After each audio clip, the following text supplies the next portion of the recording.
Você acompanhou as principais notícias do dia com a gente aqui no Jornal da CBN e agora segue com a programação da sua cidade. Obrigada pela companhia. Esta última meia hora do Jornal da CBN teve o oferecimento de Native, seu primeiro Allianz no Bessa.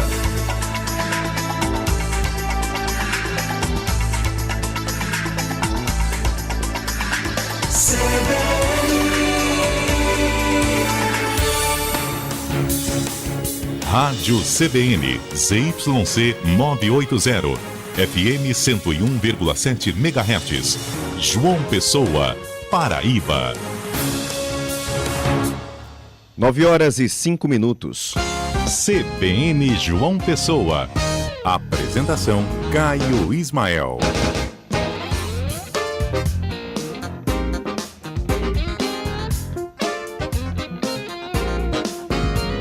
Oi, muito bom dia, uma ótima manhã de quinta-feira para você, seja muito bem-vindo, seja muito bem-vinda ao CBN João Pessoa, programa de notícias das suas manhãs aqui na 101.7 FM. E que alegria, né? É a gente poder acordar, tá junto mais um dia por aqui, se informando do que acontece na Paraíba, no Brasil e no mundo, porque a informação, gente, hoje é extremamente valiosa, né? Informação é necessária para que você forme sua opinião, para que você traga os assuntos aí na sua família, na roda com os amigos. O saber é extremamente importante. E aqui a gente está nessa missão.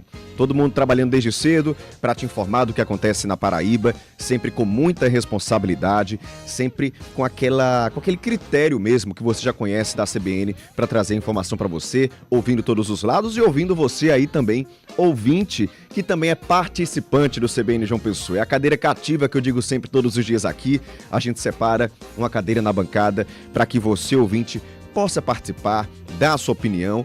E não esquece, tem um canal direto para você fazer isso, que é o nosso WhatsApp, 981324088. Manda o seu bom dia, fala de onde você está me ouvindo, se está a caminho do trabalho, se está em casa, preparando já o almoço, eu quero saber. E nesse mesmo canal você pode sugerir uma reportagem, fazer uma denúncia, a gente aqui vai acompanhar de perto as demandas dos nossos ouvintes. Também tem como nos assistir e nos ouvir na transmissão do YouTube. A gente já está por lá também com transmissão.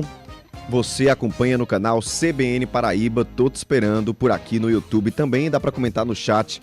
É aí, são várias formas de você participar e se conectar com a gente nessa manhã. Faz como a Eliana, que já chegou por aqui, também a Irene, também o Sargento Lima, que nos escuta de Patos pela internet, o Flávio, ou seja, a gente tem um timaço também de ouvintes que estão sempre aqui nos ajudando a construir o CBN João Pessoa. E você faz parte desse time também, muito obrigado pela companhia todas as manhãs. E eu já começo essa abertura de programa aqui falando de política. Estou com João Paulo Medeiros e Felipe Nunes. Bom dia, pessoal. O que é destaque nessa manhã de quinta-feira? Oi, Caio. Bom dia para você. Uma ótima quinta-feira para todos os nossos ouvintes. Felipe Nunes também. Guilherme aqui conosco. Bom dia. Bancada. Caio, ontem tivemos mais um dia muito movimentado, né, de sessão movimentada na Câmara dos Deputados. Os deputados fizeram uma manobra para manter a votação secreta em casos de análise de processos para a abertura desses procedimentos contra deputados e contra senadores, dentro daquela PEC da blindagem que nós falamos aqui já ontem, ou seja, o que era ruim ficou pior, porque a partir de então, do que foi aprovado ontem, os deputados não irão expor seus votos, né, ao analisarem a abertura ou não abertura desses processos que terão como alvo os deputados. E tivemos também, Felipe, uma outra votação importante também na Câmara Federal. Foi a votação, João, da urgência da anistia para os envolvidos nas manifestações do 8 de janeiro e também em manifestações ocorridas após o segundo turno das eleições de 2022. E a maior parte da bancada da Paraíba votou a favor dessa urgência da anistia. Não significa que é o mérito do projeto que foi votado ontem. A partir de agora, uma proposta será construída, de acordo com Hugo Mota, para que possa passar no plenário da Câmara dos Deputados, sem necessariamente antes passar pelas comissões, como ocorre geralmente com os projetos, por isso houve essa aprovação da urgência. Além disso, João e Caio, hoje vamos ter uma entrevista aqui na CBN com o deputado estadual Hervásio Bezerra, que ontem subiu à tribuna da Assembleia Legislativa da Paraíba para fazer uma defesa enfática do filho dele, o vice-prefeito de João Pessoa, Léo Bezerra, um discurso que está dando o que falar nos bastidores da política paraibana. Foi um discurso forte, viu? A gente vai, entrevistar, entender do próprio Hervásio, ou saber do próprio Hervásio o que é que está acontecendo, porque ele precisou se posicionar tão fortemente, então você escuta essa entrevista aqui na CBN daqui a pouco. São 9h09, o Tribunal de Justiça da Paraíba negou o pedido para suspender a lei do cover artístico na Paraíba. O órgão do TJ votou uma ação movida pela Federação Nacional de Hotéis, Restaurantes, Bares e Similares e suspendeu cautelarmente a lei estadual. Eu te explico daqui a pouco como é que fica a partir de agora. 9h10, a Força Integrada de Combate ao Crime Organizado faz nessa manhã uma operação para desarticular núcleos estratégicos de uma facção criminosa dominante no estado. Foram cumpridos 13 mandados de busca e apreensão, 10 mandados de prisão preventiva e sequestro de bens e de valores. Os detalhes já já. A gente também fala sobre o custo do lixo. Pois é, você sabia que para recolher lixo aí da sua casa, para fazer todo o processo, tem um custo, claro. Muitas cidades, inclusive, gastam muito com isso. Guilherme Bezerra está nessa apuração. Guilherme, bom dia para você. Bom dia, Caio. Bom dia para os ouvintes. Uma ótima quinta-feira para todos nós. A gente conversou com o Tribunal de Contas do Estado, com o relator da questão do lixo dentro do tribunal, para entender a fiscalização que tem acontecido sobre a coleta de resíduos. Ano passado teve uma auditoria grande que mostrou que a grande maioria das cidades da Paraíba não estavam em adequação com a política nacional de coleta de resíduos, o que pode criar um problema, inclusive, na hora de fazer os contratos, na hora de resolver para onde que o dinheiro da coleta do lixo vai.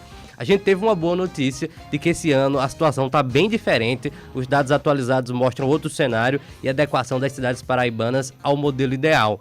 Que modelo é esse? Eu conto para você daqui a pouco. Tá aí, você que tá na sua rua, no seu bairro, tá com problema de coleta de lixo, já fica atento, porque às vezes as cidades gastam muito, mas o serviço entregue nem é tão bom assim. Aqui no estúdio a gente vai receber o oftalmologista para falar sobre saúde dos olhos. Você tem alguma dúvida sobre isso? Então manda aí para mim, 981324088. Aproveita essa, podemos dizer assim, consulta pela rádio. Então tira a sua dúvida, Claro que você precisa procurar um profissional, mas é um momento também para tirar dúvidas com o oftalmologista sobre saúde dos olhos. Estou esperando aí sua pergunta também. 9h12, quinta-feira é dia da coluna Condomínio com Hinaldo Dantas. Dúvidas também podem ser enviadas para o nosso WhatsApp. E tem também a coluna Cultura Pop com Jonathan Oliveira. O cinema brasileiro já tem seu representante na corrida pelo Oscar. O Agente Secreto foi escolhido para disputar uma vaga na categoria de melhor filme internacional. As expectativas em torno do longa já estão muito altas, mas o caminho até o maior prêmio do cinema ainda é longo. Vamos falar sobre isso na coluna Cultura Pop de hoje. Agora são 9h12. Trânsito.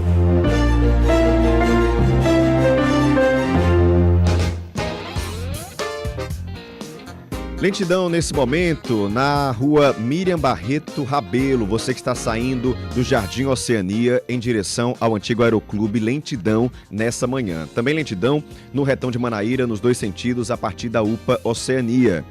E tem um pequeno trecho de lentidão também na Avenida Hilton Sotomayor, você que está saindo do Cristo Redentor em direção ao José Américo.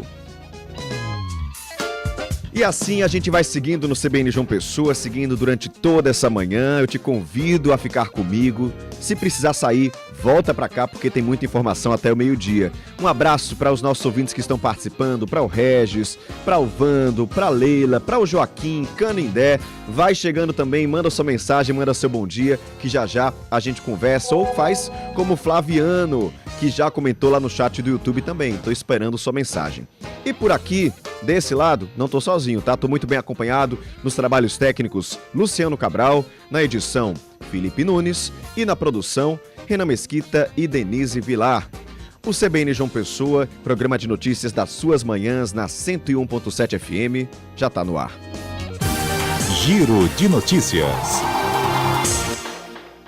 A Força Integrada de Combate ao Crime Organizado na Paraíba faz agora, nessa manhã, uma operação para desarticular 3 núcleos estratégicos de uma facção criminosa: o financeiro, o administrativo e o de comando, que seriam integrados por presidentes e conselheiros de uma facção criminosa dominante aqui no estado.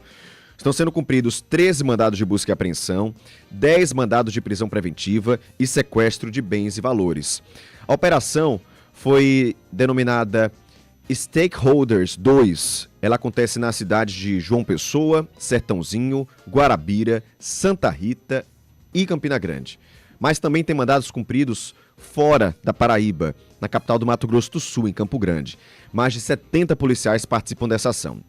O que é que essa investigação encontrou? Pois é, identificou que essa facção criminosa mantinha um sistema de arrecadação ilícito, ou um sistema bem sofisticado, inclusive, chamado de caixinhas.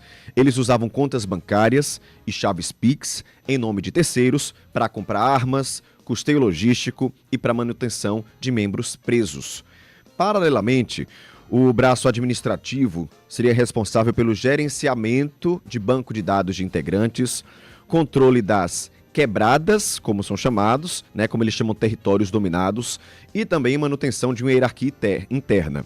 Já o núcleo de comando ditava ordens estratégicas, incluindo expulsões, decretos de morte, decisões de expansão territorial também. Ou seja, essas facções é como a gente sempre ouviu falar do crime organizado, porque eles são organizados mesmo, com braços, muitas vezes, instituições financeiras, com arrecadação, com controle. A gente viu aí essa facção criminosa que teria 3 núcleos estratégicos. Operação agora nessa manhã: um núcleo financeiro, um administrativo e um de comando.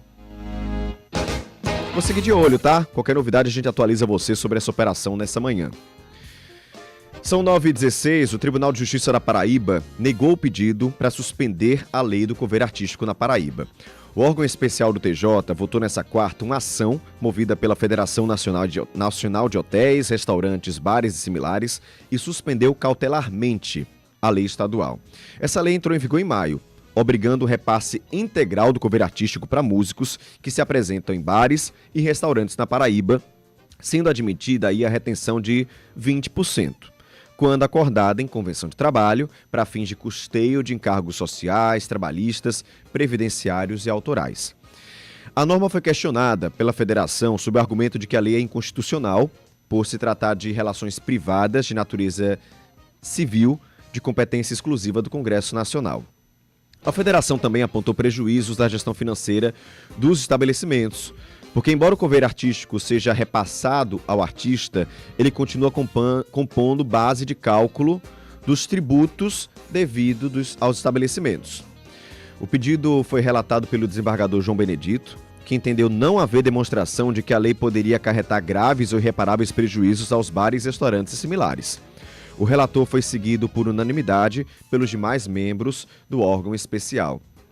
Em julho deste ano, o Tribunal de Justiça da Paraíba já havia negado um pedido liminar da Associação Brasileira de Bares e Restaurantes para derrubar essa lei. A gente vai seguir de olho também qualquer novidade. Nesse momento, lei em vigor.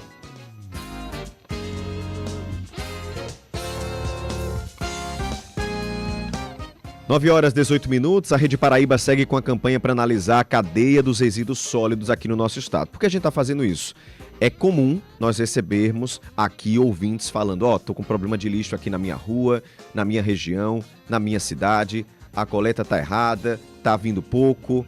Como é que o poder público está de olho nisso? Quanto o poder público gasta com isso? Recolhimento do lixo domiciliar é um dos serviços que mais custam para a administração pública municipal. Você sabia disso? E também é um dos serviços que mais necessitam de fiscalização do poder público, porque se gasta muito e o serviço não está bom, algo está errado. Quem está aqui para falar sobre isso é Guilherme Bezerra. Guilherme, bom dia. Mais uma vez, bom dia para você, Caio, bom dia para os ouvintes da Rádio CBN. Duas coisas que a gente pode perceber. Primeiro, que não existe uma tabela de preço no que a gente viu, e isso, inclusive, vocês vão escutar, é uma sugestão de quem entende do tema, que existe, de certa forma, uma tabelação desses valores da coleta do lixo. E outra realidade, infelizmente triste, é que muitas cidades não prestam a devida atenção a esse tipo de serviço. Não estão muito atentos aos contratos, não estão atentos às práticas modernas, porque existe uma maneira que sempre foi feito, existe uma maneira que pode ser feito e que pode ser adotado de um modelo que funcione. Hoje em dia, adianto para vocês que o sistema que existe aqui na Paraíba em funcionamento amplo é o dos aterros sanitários, né? Existe um aterro numa região que atende um determinado número de cidades. Por exemplo, o aterro de João Pessoa, ele atende 11 cidades aqui da região metropolitana, e lá vai se tratar o lixo orgânico, o lixo que não é reciclável, porque quem escuta o CBN de João Pessoa sabe que ontem a gente conversou sobre o que é que se faz com o lixo seco, aquele que pode ser reciclado. E aí é outra maneira de cuidar. Vocês estão convidados a escutar a reportagem, inclusive, lá no site da CBN Paraíba. Hoje, o que é que a gente vai conversar? Para onde é que vai o outro lixo? Aquele orgânico, aquele lixo molhado, que tem que ser realmente destruído, né? E ele vai para o aterro sanitário.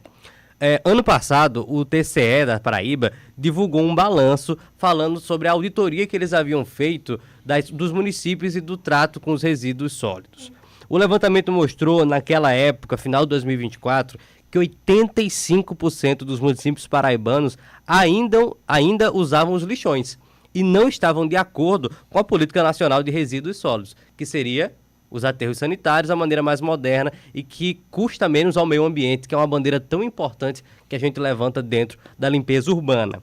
O que a gente tem agora é um cenário de boas notícias. Esse ano, daqui a pouco vai sair o resultado oficial da nova auditoria do TCE, mas esse ano foi constatado que apenas 10 municípios aqui do estado não cumpriam o determinado. Ou seja, a grande maioria estava adotando esse modelo, que é tentar, ao menos, se esforçar bastante para reciclar o que pode ser reciclado, fazer coleta seletiva, resgatar plástico, vidro, etc. E o resto dos resíduos ir para os aterros sanitários. Eu conversei com o conselheiro do TCE, nominando Diniz, que ele, inclusive, adiantou para nós aqui da CBN Paraíba, que é o relator, novamente, da questão do lixo dentro do TCE. E por isso ele está de frente nesse assunto, ele entende da pauta. E ele me contou como está o cenário das coisas esse ano na questão dos municípios. A realidade hoje é que poucos municípios, talvez em torno de 10 apenas, não estão levando os resíduos para as unidades contratadas. E este ano o tribunal está programando dar continuidade a este trabalho para efetivamente levantar os custos. Porque não é apenas levar os resíduos para as unidades contratadas. Tem a coleta, tem a seleção, que pode ser feita através de mão de obra de associações e cooperativas de pessoas que trabalham nessa área. E aí esse ciclo da coleta do lixo, inclusive, levanta muito debate, porque um dos dados que o TCE tem divulgado no balanço completo ano passado é que mais de 90% desses municípios paraibanos não cobravam nenhuma taxa do lixo para a população. Aí a pessoa pode dizer, isso é uma boa notícia, não quero pagar a taxa do lixo. Mas esse dado também acaba entrando em consonância com o outro dado que o nominando me contou, foi que os municípios não dão o devido valor a esse assunto, não estão prestando atenção. E muitas vezes integrar um valor de coleta ali dentro dos impostos da cidade, do que é arrecadado, pode ser um caminho para se adotar uma coleta eficaz. Como o Caio comentou, e a gente convida todo mundo a responder aqui no nosso WhatsApp, como é que anda a coleta por aí? Você que conhece outras cidades também, além da região de João Pessoa, vai pelo interior, pelo sertão, caminha pelo estado, como é que anda essa coleta? Tem funcionado? A gente tem que refletir em relação a isso e dar esse retorno para o poder público. O conselheiro também falou como é que deve ser feito as coisas, como deve ser no futuro, porque eles estão acompanhando, estão fazendo outra auditoria e o resultado deve ser divulgado em breve. Primeiro, a seleção, porque nem tudo vai para o aterro sanitário. O aterro sanitário, ele vai para a parte reciclável. Então você tem de separar, tem parte que ainda tem de ser aterrada. Por isso é um trabalho longo, daí que os governos eles foram dando prazo para que, de fato, pudesse haver um trabalho uniforme de todos os municípios da Paraíba e do Brasil como um todo. Porque como o tribunal passou a exigir que se cumpra a legislação referente ao meio ambiente, que não só é lixo, meio ambiente envolve muita coisa. Então, evidentemente, que tende a melhorar.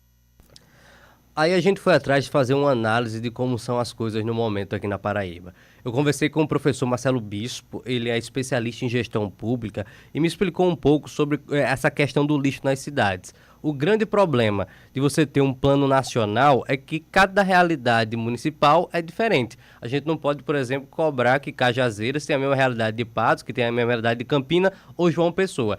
Cada município vai ter que ser tratado como uma questão individual e devido dentro das suas condições financeiras. Na prática, a gente tem municípios com condições muito diferentes de infraestrutura. Entretanto, é necessário sim, que todos os municípios eles tenham sua política de resíduos sólidos, né, e de coleta de lixo, e que isso seja organizado por meio de projeto de lei, em que esse projeto de lei seja cumprido. E por isso que os órgãos de controle fazem a fiscalização. O que acontece muitas vezes é que a política de gestão do lixo do município ela é ignorada e leva a problemas de prestação de contas, de gestão de contratos e do próprio serviço em si, da operação de como é feita a coleta nos municípios. E aí a conclusão que a gente chegou, que todo mundo sabe, a coleta do lixo para as cidades é caro, principalmente quando elas têm que se adequar a um padrão. Hoje em dia tem esses aterros que atendem diversas regiões e a maioria, esses aterros sanitários privatizados, as cidades pagam para poder ter esse serviço. Para muitas cidades pequenas é melhor do que bancar por conta própria um aterro da cidade. Então acaba saindo em conta. O que o Marcelo Bispo falou foi o seguinte: o que deveria ser feito é uma tabela. É impossível dizer que as cidades todas tenham o mesmo valor. Mas tentar pegar ali por região, ali no sertão da Paraíba, cria-se uma tabela de preço para aquela área, região litorânea, ali perto de Campina, tentar criar um padrão por regiões para, inclusive, evitar irregularidades na hora das cidades fecharem contratos com valores que não tem quem conteste por não ter comparação. Poderia se avançar no país de como é que a gente faz um preço médio nacional e aí a gente tem isso como baliza para poder fazer a realização dos contratos, entende? Então ele tem umas bandas de variação, porque, claro, cada região tem a sua complexidade envolvida ali na coleta do lixo, mas dentro dessa banda você poder fazer contratos dentro de preços não fixados, mas de preços que servem de base para a contratação. Aliás, no país a gente tem esses problemas da contratação pública, porque a gente tem condições já, inclusive tecnológicas, de fazer preços de referência nacionais para uma série de serviços, e o do lixo estaria incluído nisso, só que a gente termina não fazendo. Pois é, Caio, a gente segue acompanhando, o TCE, inclusive, segue acompanhando essa situação, deve divulgar um relatório, e esse tipo de reportagem serve para trazer o debate para as pessoas, incentivar que todo mundo fique de olho com a forma como o lixo é tratado na sua cidade, se a coleta está dando certo, e o recado que ficou aqui é o mesmo que a gente já vem passando há um tempo. Só o aterro não é solução. Tem que ter coleta seletiva, tem que reciclar o que pode ser reciclado e tentar diminuir aquilo que vai para os aterros, para tentar diminuir o impacto ambiental também e financeiro, porque se tratando de um serviço privatizado, tem um custo para as cidades fazer isso. E esse custo acaba chegando também no morador. Perfeito, Guilherme, muito obrigado, tá? A gente vai seguir discutindo a situação do lixo na nossa cidade. Isso é importante, esse olhar. São 9h28, mudar completamente de assunto, porque os policiais suspeitos de envolvimento na morte de 5 jovens no Conde, em fevereiro deste ano, deixaram a sede do 1º Batalhão, onde estavam presos há um mês. Na saída deles, essa saída aconteceu depois que a Justiça acatou um pedido da defesa para retirar a obrigatoriedade do uso de tornozeleiras eletrônicas pelos policiais. Everton Corrêa acompanhou tudo na tarde dessa quarta-feira e conta pra gente. Durante a entrevista do advogado dos PMs, fogos de artifício trazidos por amigos eram ouvidos. Nós estamos dispostos a mostrar à sociedade que os policiais agiram em legítima defesa, naquela oportunidade podiam também ter morrido, e que os dados técnicos presentes nos laudos periciais precisam ser interpretados de uma maneira holística. A decisão da juíza substituta da Vara Única do Conde, Ígina Josita Simões, dispensa o uso da tornozeleira. Os policiais devem, então, comparecer mensalmente em juízo. Estão proibidos de contato com testemunhas e familiares das vítimas. Não podem deixar João Pessoa sem autorização judicial. Eles também ficam afastados do policiamento ostensivo e podem ser deslocados para funções administrativas. Essa nova decisão não contempla o policial Alex William de Lira Oliveira, que está fora do país mesmo com o mandado de prisão aberto. Esse mandado segue valendo.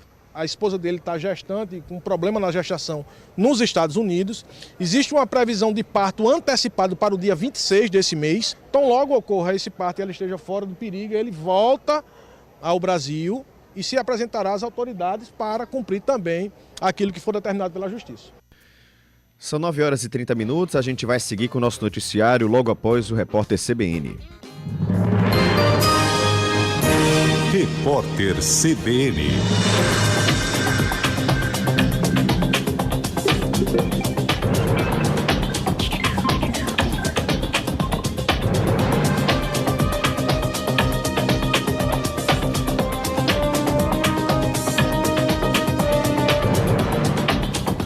Quinta-feira, 18 de setembro de 2025. As empresas brasileiras afetadas pelo tarifaço do presidente Donald Trump podem pedir crédito a partir de hoje. O Plano Brasil Soberano vai liberar 40 bilhões de reais em crédito para exportadores com juros mais baixos. Depois de ser considerada elegível pelo BNDES, a companhia deve procurar o banco com o qual já mantém relacionamento para solicitar o dinheiro. O ministro Alexandre de Moraes determinou que o transporte, o deslocamento e a escolta do ex-presidente Jair Bolsonaro sejam realizados conforme a necessidade da situação pela Polícia Federal ou pela Polícia Penal. O ex-chefe do Executivo está em prisão domiciliar no Distrito Federal. A decisão exclui a participação de agentes do Gabinete de Segurança Institucional, que permanecerão responsáveis apenas pela segurança dos familiares do ex-presidente. Na segunda-feira, Moraes pediu explicações à Polícia Penal sobre o motivo de Bolsonaro não ter sido transportado de volta imediatamente após ter sido liberado do hospital em que foi submetido a exames no domingo. Os policiais disseram que havia um número elevado de pessoas perto da viatura em que Bolsonaro embarcaria, o que poderia gerar risco de desordem. O presidente Donald Trump anunciou que vai classificar o movimento Antifa como organização terrorista. Ele também afirmou que vai recomendar a investigação minuciosa dos financiadores do movimento, composto por militantes antifascistas. A ação do presidente sinaliza a repressão a grupos progressistas depois do assassinato do ativista de direita Charlie Kirk. No horário de Brasília, 9h32.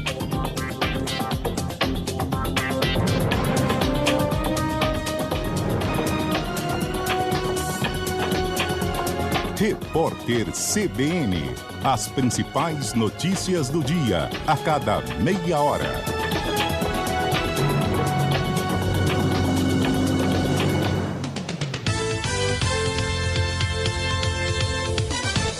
Quer dar um salto na sua carreira? Faça uma pós-graduação na Facene. Invista no seu futuro escolhendo quem é referência há mais de 2 décadas na área da saúde na Paraíba. Na Facene, você encontra 9 opções de cursos de pós-graduação, com duração de 9 ou 12 meses. Professores altamente experientes e uma estrutura de excelência. Prepare-se para se destacar e assumir posições de liderança no mercado. Informações pelo WhatsApp 83993812476. Açúcar alegre, doce companheiro, na mesa, no café, no seu dia inteiro, em cada cozinha, em cada lar.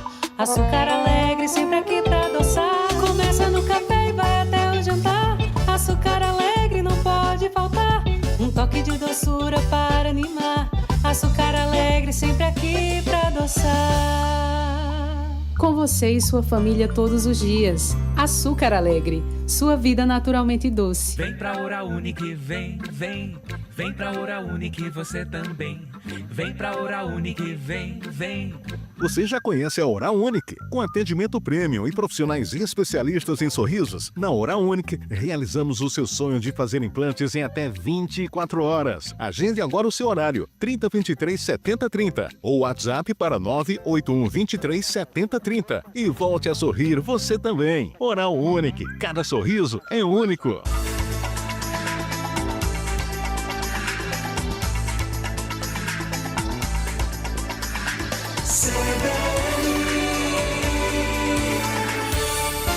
CBN João Pessoa. 9h34. Política.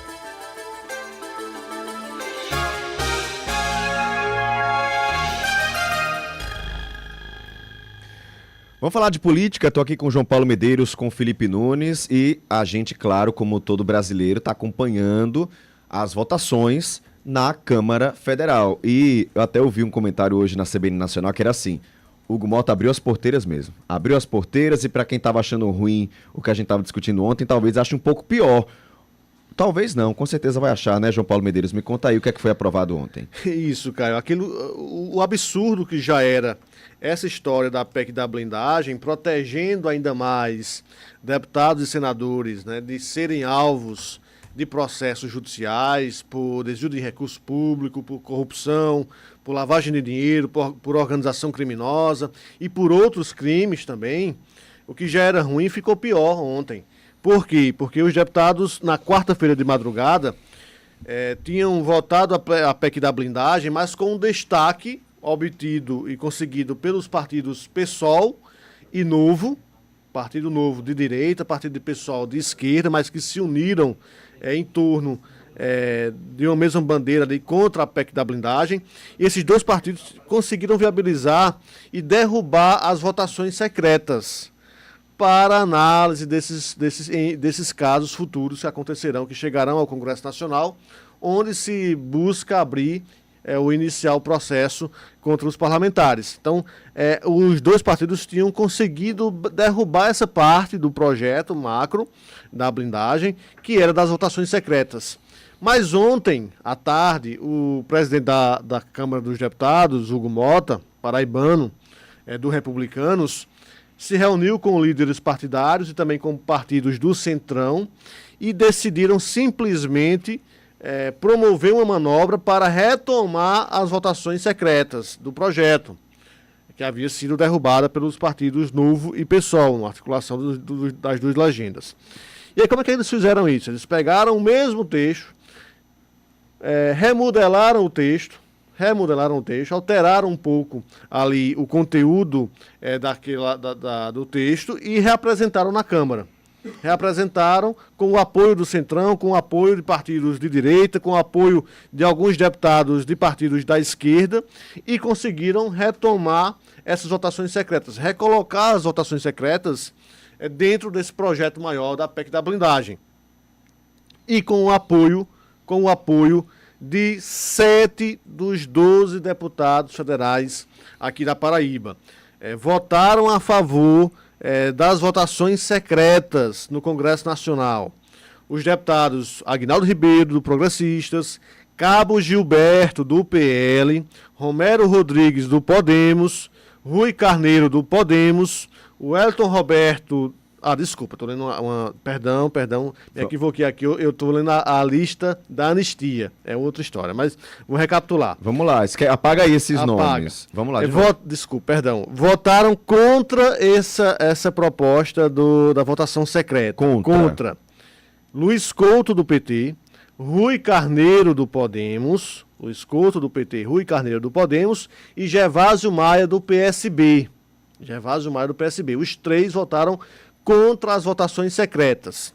Votaram de forma favorável essas votações secretas os demais: Aguinaldo Ribeiro, do PP, Cabo Gilberto, do PL, Romero Rodrigues, do Podemos, o Elton Roberto, do PL, o Wilson Santiago, do Republicanos, Damião Feliciano, do União Brasil, e o próprio Hugo Mota, do Republicanos, e Murilo Galdino, do Republicanos. Ou seja, o projeto macro da PEC da blindagem, somente Rui Carneiro e Luiz Couto tinham se posicionado contra. Né? Os dois votaram contra e os demais a favor, os 10. Agora, com relação a essa votação secreta, pautada ontem por Hugo Mota, apenas um mudou o voto, que foi o deputado Gervásio Maia. Votou contra a votação secreta, né, a favor da PEC da blindagem, mas contra a votação secreta, juntamente com Rui Carneiro e Luiz Couto. Os demais se mantiveram da mesma forma, todos a favor da PEC da blindagem. Caio, e aí, vejam só, essa votação secreta serve para quê? Para evitar o constrangimento desses parlamentares.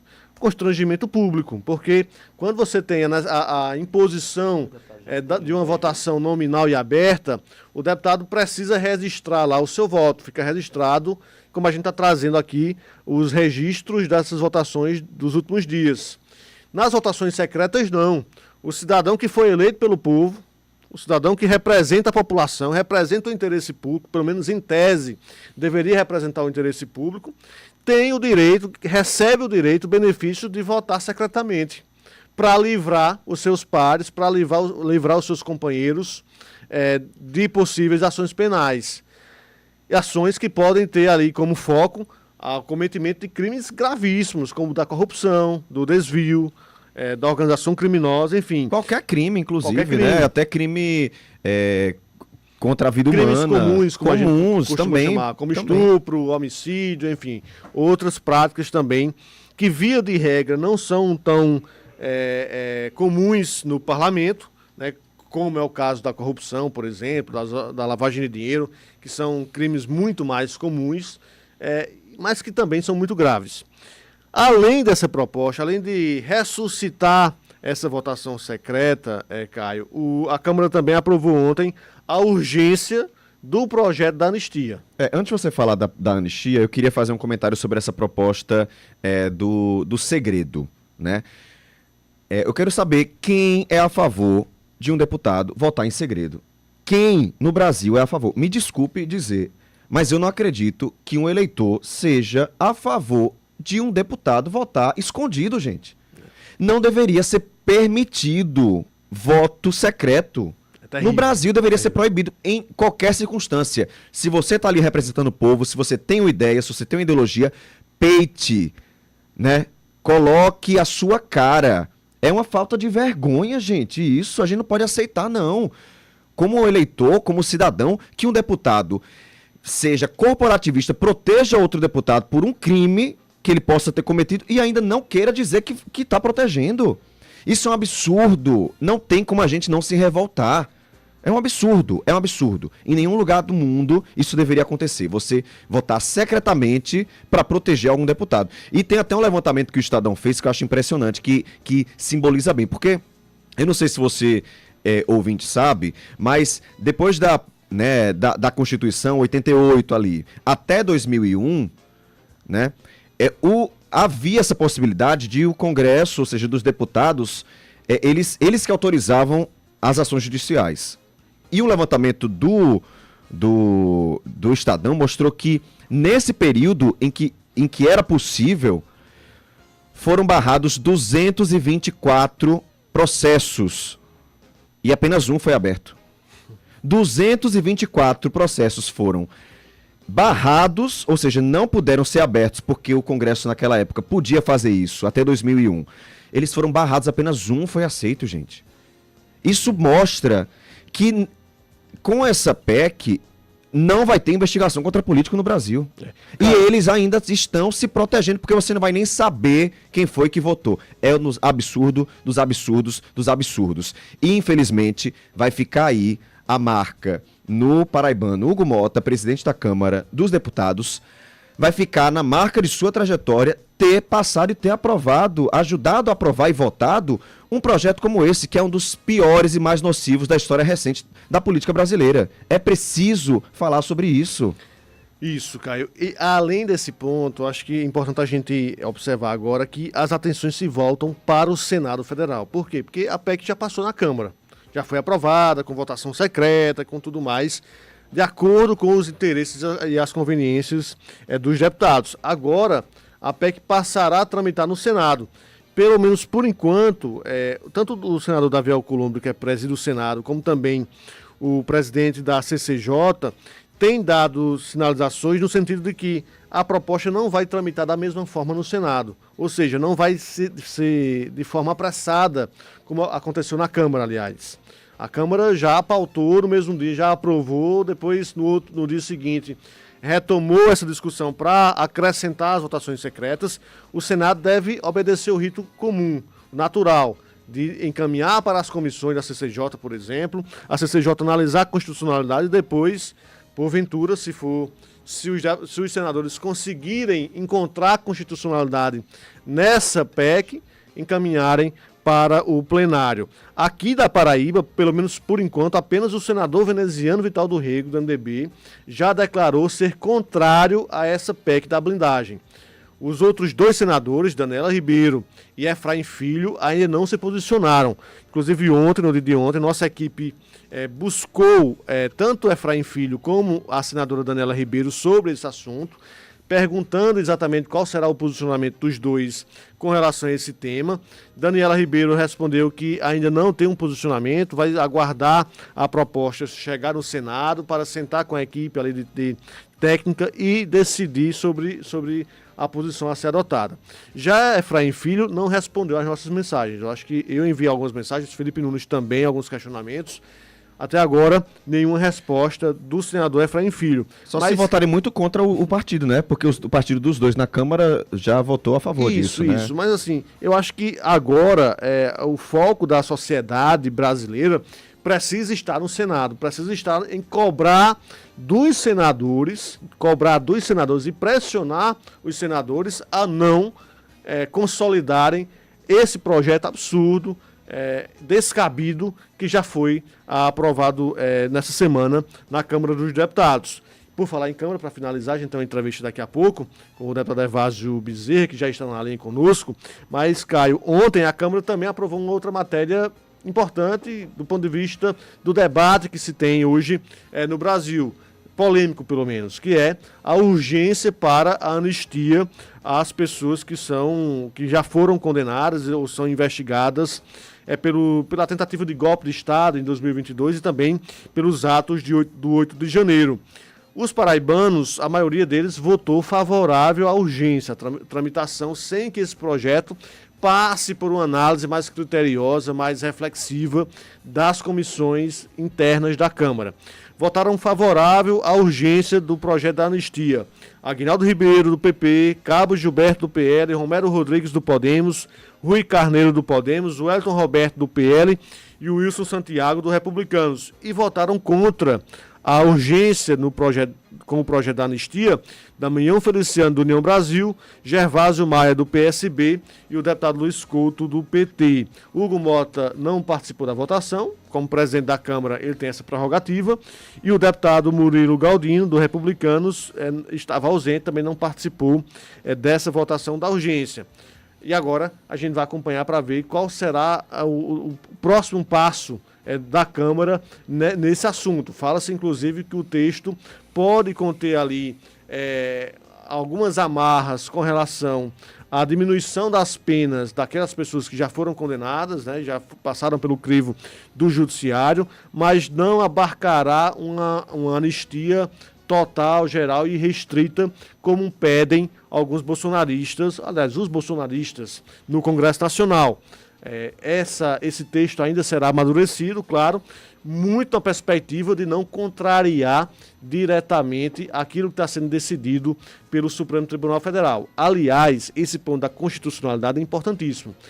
Alguns juristas, inclusive ouvidos pelo Jornal Globo, estava lendo essa reportagem agora há pouco, afirmam que tanto a PEC da anistia, como também, aliás, o projeto da anistia, como também essa PEC da blindagem, são inconstitucionais, confrontam, colidem com a ordem constitucional que nós temos hoje no Brasil.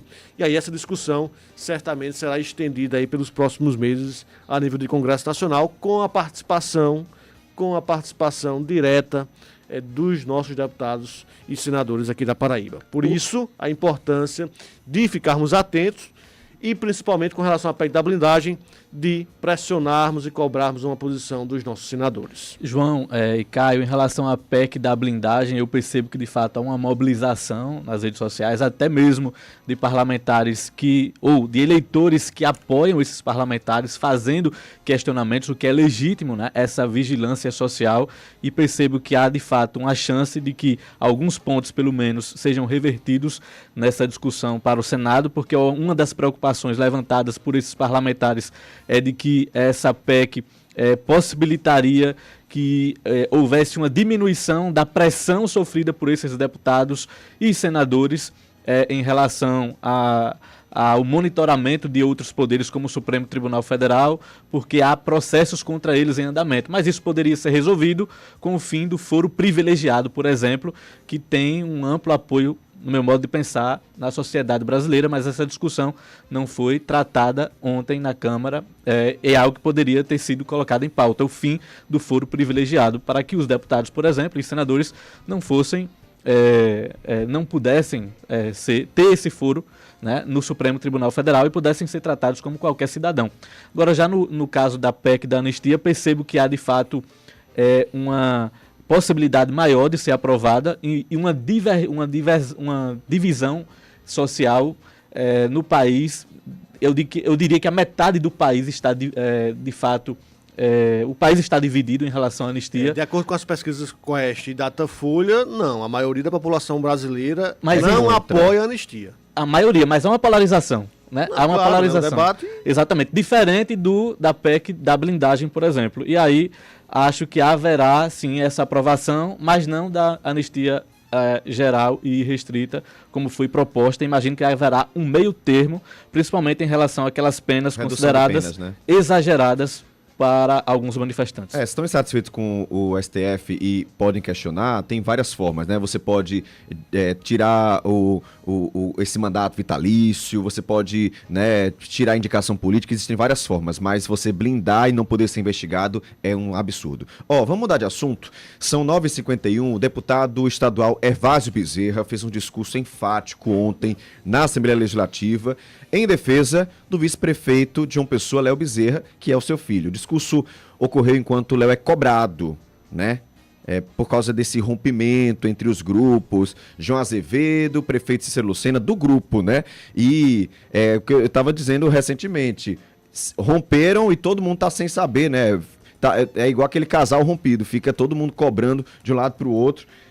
Posicionamentos. E aí a gente vai conversar então a partir de agora com o deputado estadual Hervásio Bezerra aqui na CBN. Inclusive você acompanha essa entrevista ao vivo no nosso canal no YouTube CBN Paraíba. Deputado, seja muito bem-vindo aqui à CBN. Queria já começar te perguntando por que o senhor fez esse discurso, o que é que tem acontecido, o que é que tem chateado o senhor a ponto de fazer um discurso tão enfático na Assembleia Legislativa. Bom dia.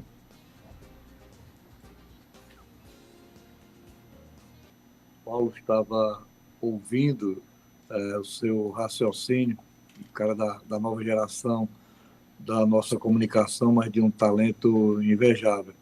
Mas, Caio, você fala em casal rompido. O casal rompe, agora um dos dois tem que ter a coragem de assumir o rompimento e ou reconcilia ou separa. Não tem outro caminho. E nós estamos realmente com uma situação parecida como essa. Não diria que um casal, mas uma família, né? De repente tem que se dividir. A vida é assim. A vida nos impõe momentos que nós temos que decidir. Não tem como tergiversar, não tem como ficar em cima do muro, até porque nós temos ainda prazo. É bem verdade. Mas tudo foi antecipado na Paraíba. Tudo foi precoce. Inclusive, essa campanha política ela é muito diferente de outras que acompanhei, que assisti no passado. Mas, na verdade, de uma forma resumida, indiretamente ao ponto, é que aqui e ali, algumas figuras do governo, eu não tenho meias palavras. Eu me incomodo muito com meias palavras. Eu não fico à vontade, eu não me sinto bem. Um cara que eu tenho admiração, um respeito enorme por ele, que é o secretário Tibério Limeira. E é pela primeira vez, nem na tribuna ontem eu falei o nome de Tibério, mas toda a Paraíba sabe que foi Tibério que foi à imprensa e que proferiu alguns ataques a Léo e dizendo que Léo vai ter que vai ter que decidir, porque não pode servir a dois senhores. Obviamente, só que Tibério não enxerga que o projeto de João, ele não se conflita com o de Cícero. Cícero é candidato a governador, ao que eu saiba, ou é pré-candidato, e João é pré-candidato a senador. Os projetos não se conflitam. Eu quero dizer ao meu amigo Tibério que eu estou nesse projeto, aí sim é um projeto que foi montado pelo ex-governador Ricardo Coutinho, e que tinha Efraim Moraes, que tinha Veneziano Vital, que tinha João Gonçalves, outros companheiros que eu não vou perder tempo aqui, que foram muitos. Eu mesmo, que era de outro segmento político, fui convidado por Ricardo Coutinho para integrar esse grupo em 2011, né? 2011. Estamos em 2025, são 14 anos. Aguinaldo chegou quando? Aguinaldo chegou em 22, amigo. E eu fui, Caio, você lembra? Eu fui de uma consciência tranquila, e esse fato que eu vou dizer aqui, eu quero que alguém conteste, diga que eu estou mentindo.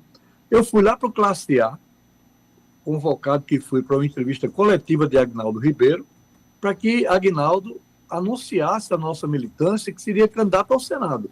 A imprensa registrou isso, a TV Cabranco registrou isso como ninguém, e vocês também aí na CBN.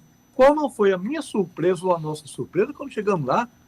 Aguinaldo disse que não seria candidato ao Senado, que iria pleitear a vice-governança. Você viu a cara, o semblante, ainda bem que alguns companheiros nossos, foi na época da Covid, estavam de máscara, mas o semblante era de arrasado com relação a isso. Então, Aguinaldo não faz parte desse projeto que Tibério quer demonstrar.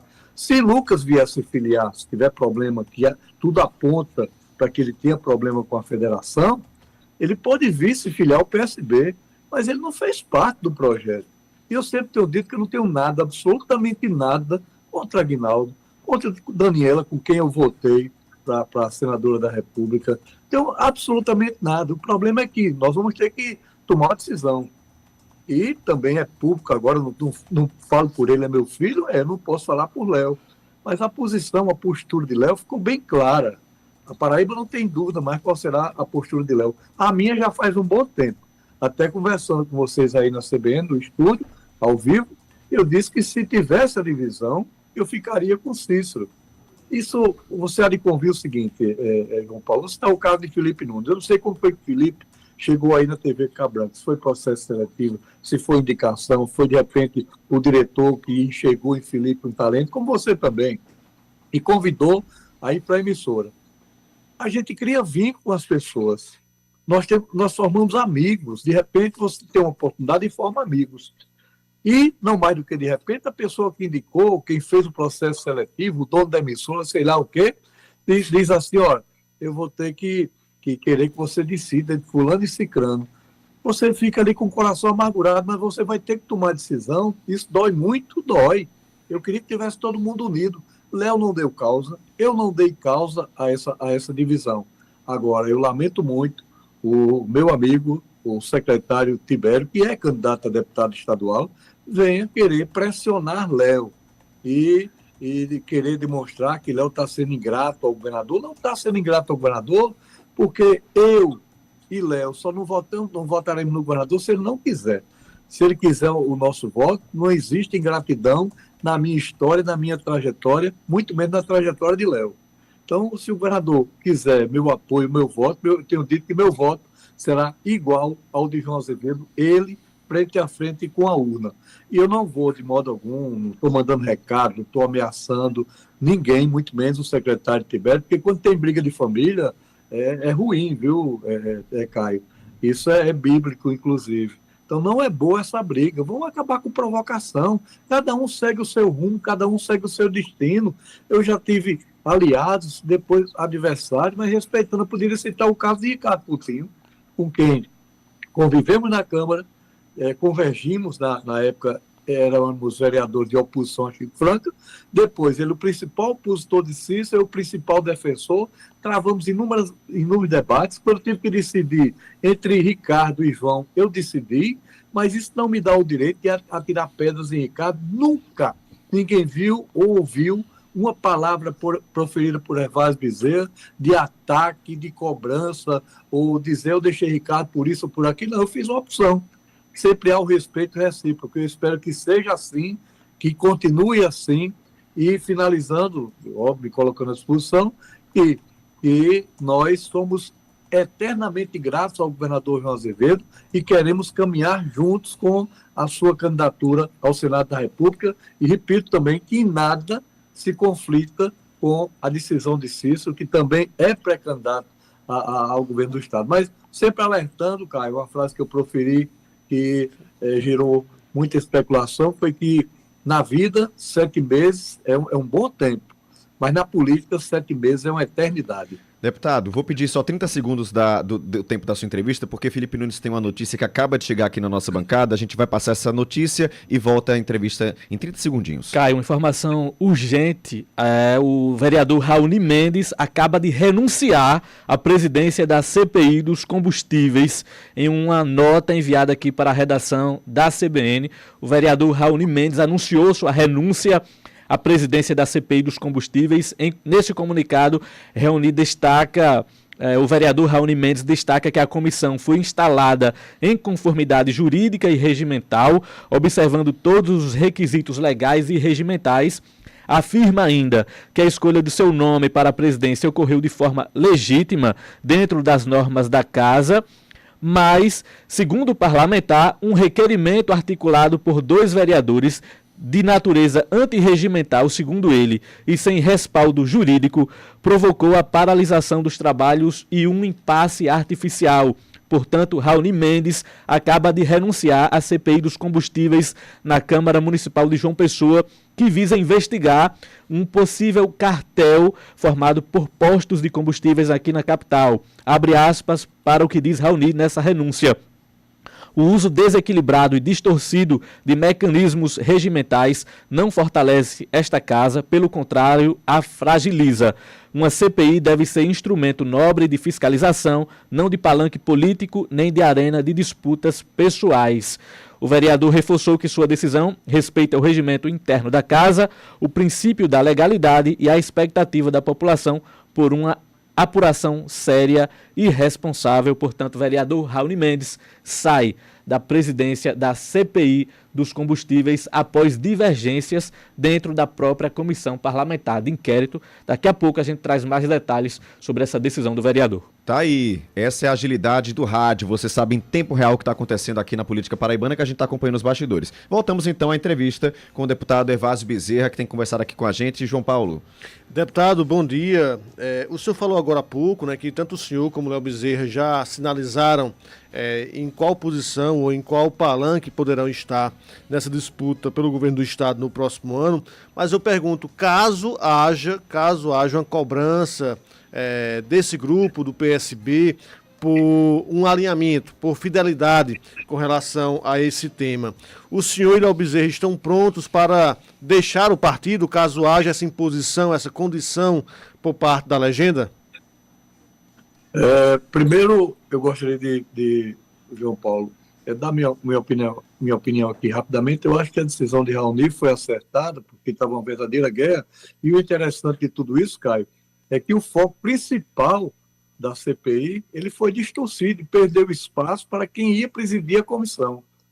Então a decisão do vereador Raoni, ao meu ver, foi acertada, porque ele tira esse foco, esse peso e essa desconfiança sobre os seus ombros, e obviamente que a comissão agora dê a resposta, porque qualquer problema que houvesse, a culpa ia ser de Raoni, sem dúvida. O que houvesse aí, a culpa é do presidente que está conduzindo mal. Eles vão escolher agora o presidente e não pode mais botar a culpa em ninguém, e que tenhamos o desfecho a esse respeito. Mas, João, primeiro é ser cobrado por quem e o quê? O que é que vão cobrar de nós? É fidelidade a quem? Porque a preço de hoje, Lucas não é do PSB. Eu, particularmente, não assumi compromisso nenhum, nem com o Aguinaldo, nem com Daniela, nem com o Lucas. Eu votei em Lucas por uma consequência. Uma consequência que nós tivemos. E lhe dizer, João Paulo, e fazer algumas reflexões aqui a esse respeito. Nós devemos satisfação? Devemos. Nós temos um compromisso? Temos. Nós temos gratidão, e como temos gratidão. Mas Léo ocupa hoje a condição de vice-prefeito por indicação exclusiva posso assim dizer, do governador João Azevedo. Mas Léo tinha laços com Cícero, Léo participou da campanha de Cícero, da primeira campanha, Caio. Léo tinha 12 anos, fazia parte da minha Força Jovem e da Força Jovem de Cícero. Quer dizer, a nossa amizade vem de anos, vem de anos. Então aí você decide como? Você decide pela amizade que você tem, pelo respeito que você tem e por acreditar que aquele grupo, aquele projeto, você vai se sentir mais confortável. É simples assim, não é tão difícil de decidir.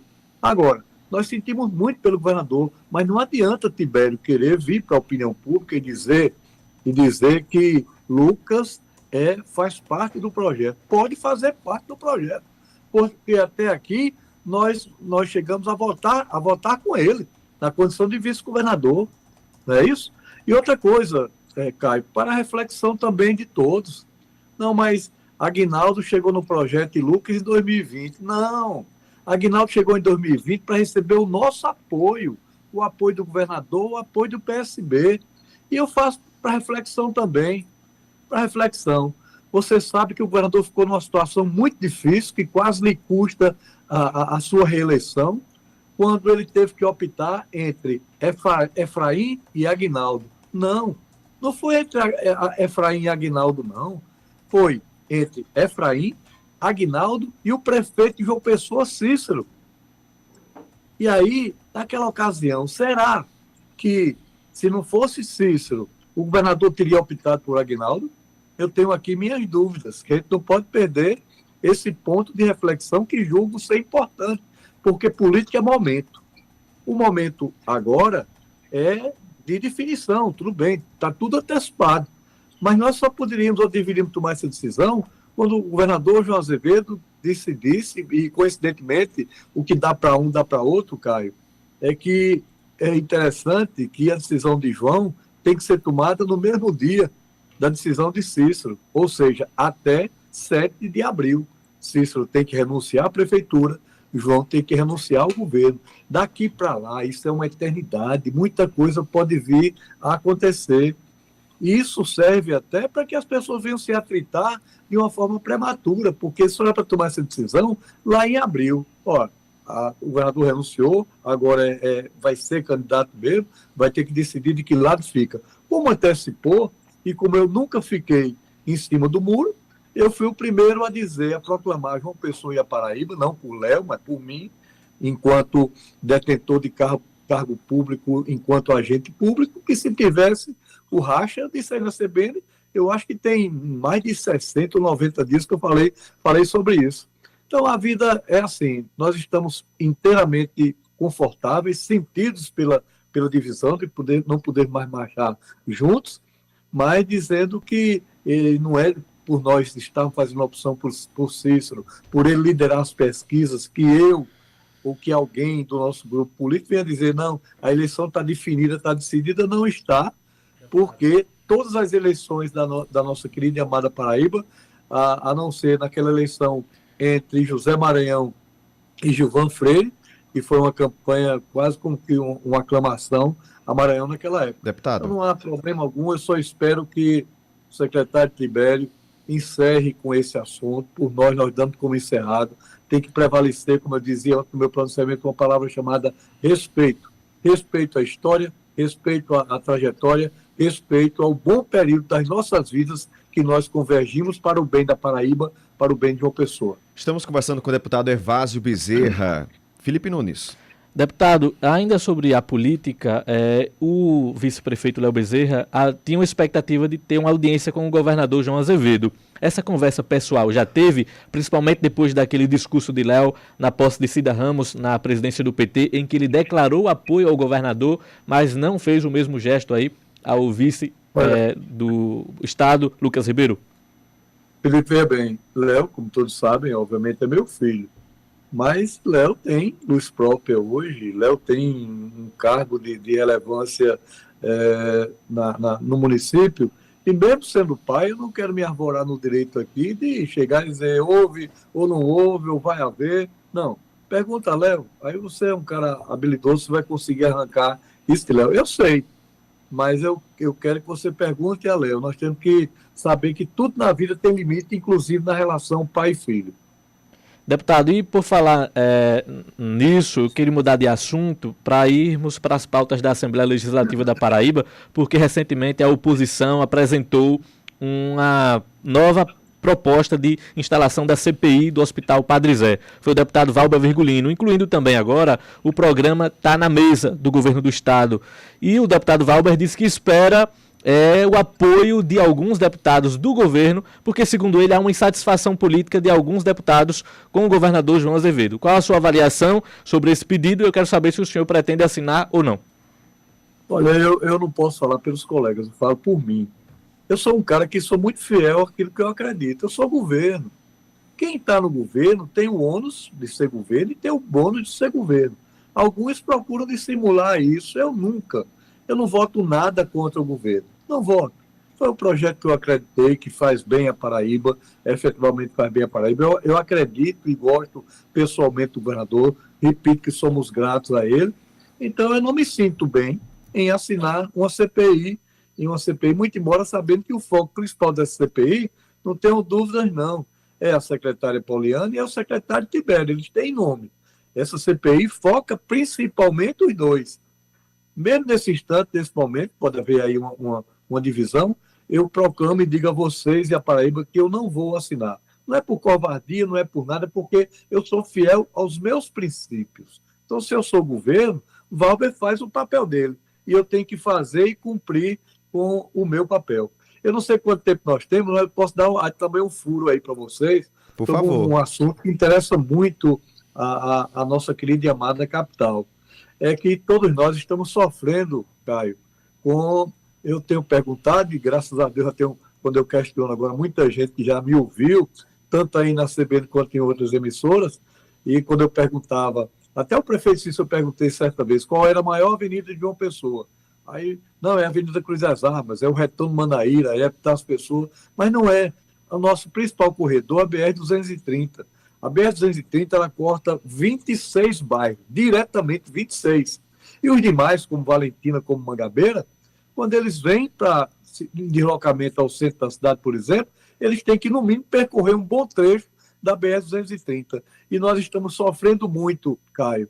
Nós estamos sofrendo demais, porque a questão da mobilidade de João Pessoa, ela passa pela BR-230, porque se você evita a BR-230, você contamina o trânsito do Bessa, de Manaíra, enfim, da cidade inteira. E nós estamos sofrendo com aquela obra há exatos 10 anos. Não é brincadeira, eu fiz até umas filmagens, vou exibir nas minhas redes sociais. Eu contei ontem 10 funcionários e 5 máquinas trabalhando em 2 viadutos. Isso não é em um, não, em 2. Então, nós vamos passar mais 10 anos. Então, a novidade é que eu estou formalizando hoje um requerimento lá na Assembleia para ir ver as questões legais e tem que envolver DENIT e tudo, mas é uma coisa inédita de pedir a instalação da Assembleia numa sessão itinerante lá no canteiro de obras da BR-230, respeitadas as questões de segurança, consultando o DENIT, mas seria uma sessão histórica para tentar motivar a nossa bancada federal, que tem que cobrar aquilo, uma vergonha, um sofrimento de cada um de nós, Caio. Ali já morreram várias pessoas.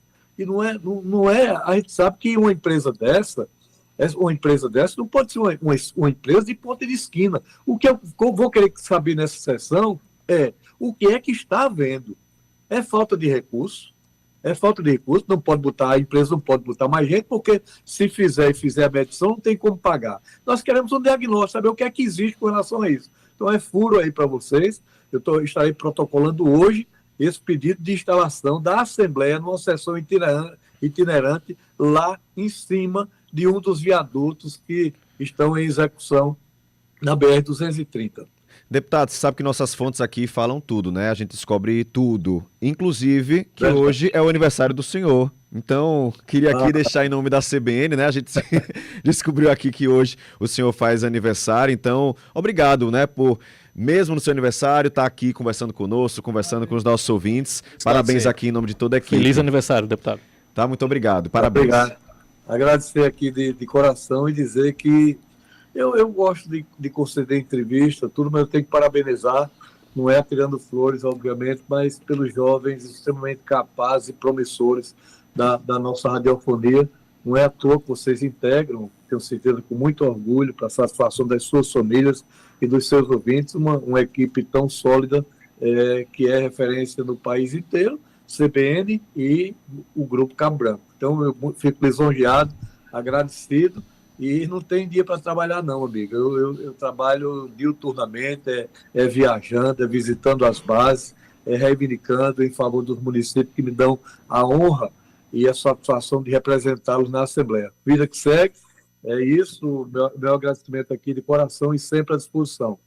João Paulo está perguntando onde é que vai ser a festa hoje, se é na Assembleia, se vai ter bolo, deputado. Mas a festa vai ser trabalhando aqui, eu tenho um compromisso logo mais à noite, uma festa de formatura de policiais militares lá em Guarabira.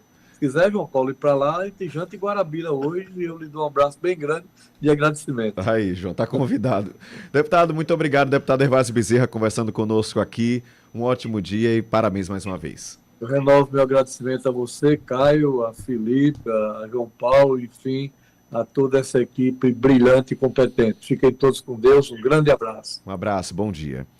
São 10 horas e 15 minutos, ó. A gente, tinha muita notícia, trouxe aí em primeira mão para você que o vereador Raoni Mendes acaba de renunciar à presidência da CPI dos combustíveis na Câmara de Vereadores. A gente não teve o repórter CBN, foi emendando aí também nessa entrevista muito quente.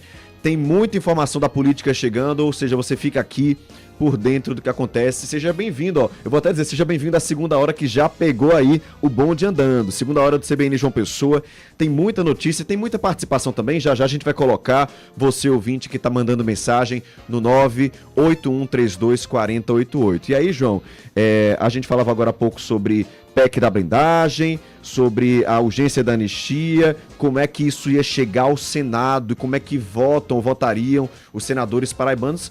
Você disse que falou com Veneziano Vital do Rego, que disse que votaria contra a PEC da blindagem e que estava esperando aí uma resposta de Efraim e de Daniela Ribeiro. Isso. A gente tem atualização sobre isso, Tem João? sim, Caio. O senador Efraim Filho enviou agora há pouco uma informação para a Angélica Nunes, da nossa equipe de política aqui da Rede Paraíba, afirmando que votará contra a PEC da blindagem no Senado Federal. Ou seja, pelo menos temos por enquanto duas sinalizações de dois senadores, Veneziano Vital do Rego e Efraim Filho, de que os dois votarão contra a PEC da blindagem. A senadora Daniela Ribeiro disse que só vai analisar o caso quando a matéria chegar ao Senado, que vai sentar com os seus assessores, com a equipe técnica para avaliar.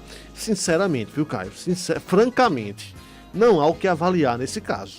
É uma matéria, é uma PEC absurda, uma proposta sem cabimento, que somente fortalece aqueles que ocupam cargos na Câmara e no Senado, aumentam ainda mais os privilégios dessas pessoas, tornando essas pessoas quase como uma espécie de semideuses, que não podem ser alcançados pela persecução penal, por ações, por processos que apurem crimes gravíssimos, inclusive, como é o caso de corrupção, organização criminosa, lavagem de dinheiro.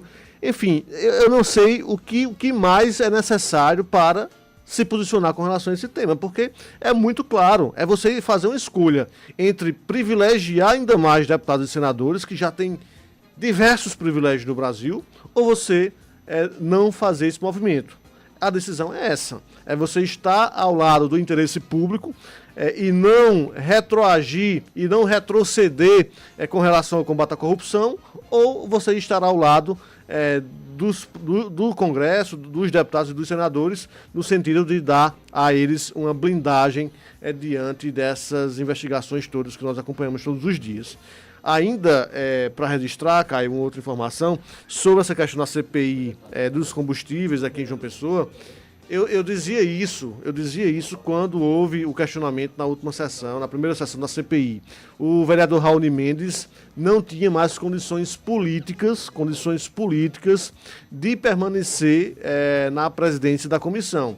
Isso porque a comissão é formada por 7 membros.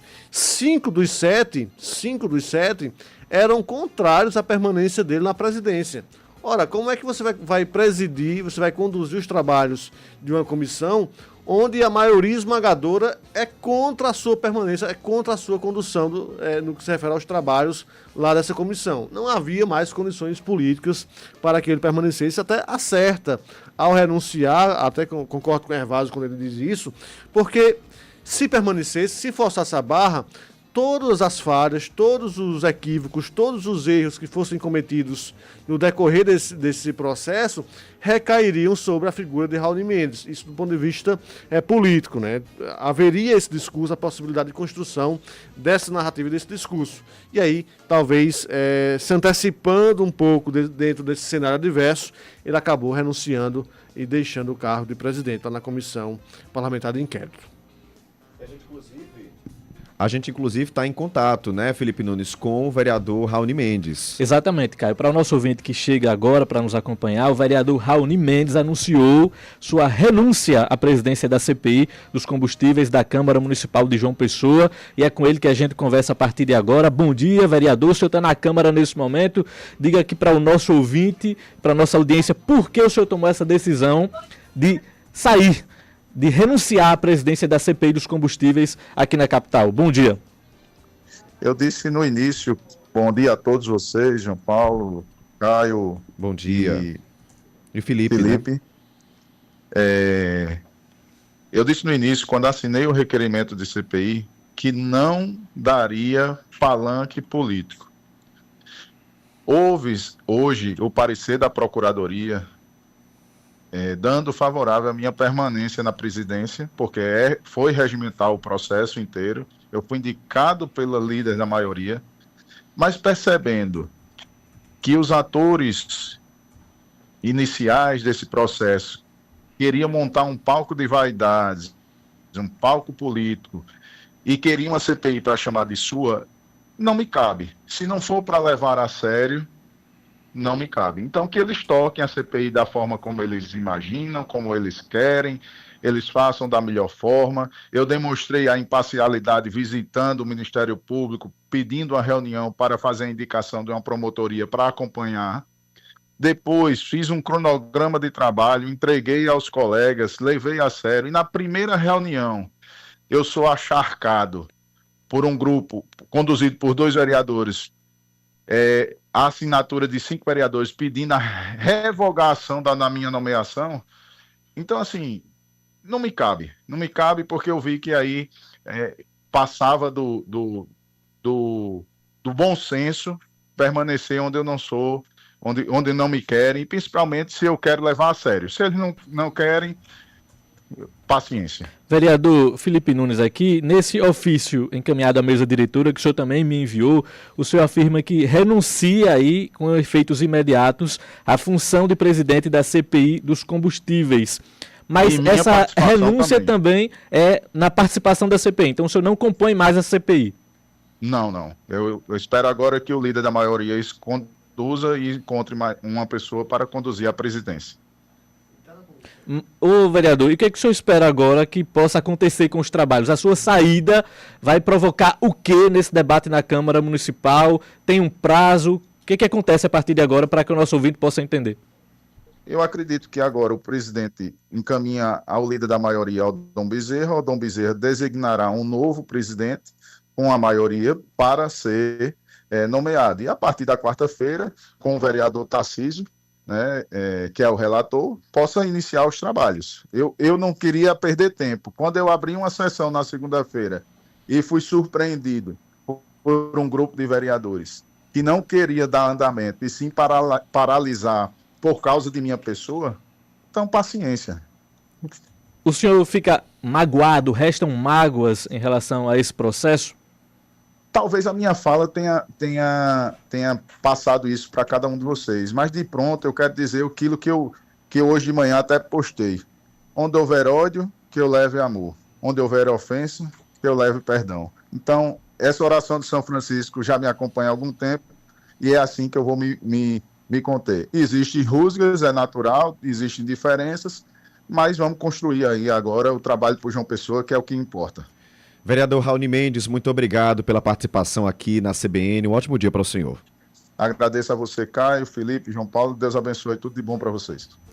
Vamos fazer uma pausa rapidinha por aqui, a gente volta já já. Você tá vendo que hoje o programa tá quente, né? Então, por aqui você fica muito bem atualizado do que tá acontecendo na Paraíba em tempo real. Fica por aqui que já já tem mais notícia. Esta próxima meia hora do CBN João Pessoa tem o oferecimento de Faculdades Nova Esperança. Ensino com excelência. Compromisso com você. Quer dar um salto na sua carreira? Faça uma pós-graduação na Facene. Invista no seu futuro escolhendo quem é referência há mais de 2 décadas na área da saúde na Paraíba. Na Facene você encontra 9 opções de cursos de pós-graduação, com duração de 9 ou 12 meses. Professores altamente experientes e uma estrutura de excelência. Prepare-se para se destacar e assumir posições de liderança no mercado. Informações pelo WhatsApp 83993812476. Aqui no Sicredi não é só dinheiro ter com quem contar, é sonhar, é realizar, é seu sonho sob medida. No Sicredi você tem tudo para a sua vida financeira.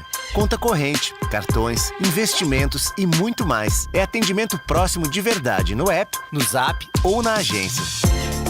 Não é só dinheiro, é ter com quem conta. Abra sua conta. Saiba mais em sicredi.com.br.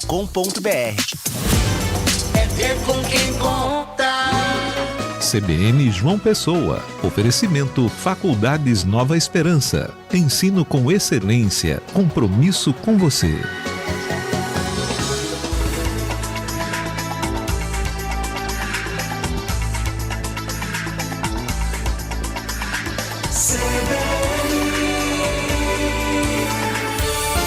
CBN João Pessoa.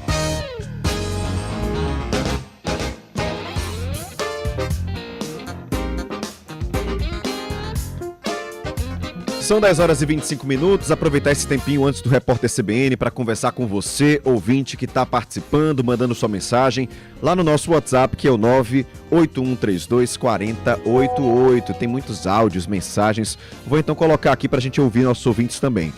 Vou começar pelo Antônio. Mandou um áudio para a gente. Antônio, fala aí qual a tua reivindicação, o que é que você quer falar aqui para o nosso grupo de ouvintes da CBN também. Bom dia a todos. É complicado viver no Brasil. A gente tinha sacola grátis agora no supermercado, né? Nos grandes aí. Não sei se danado tinha uma lei ou alguma coisa agora que vamos voltar a pagar de novo.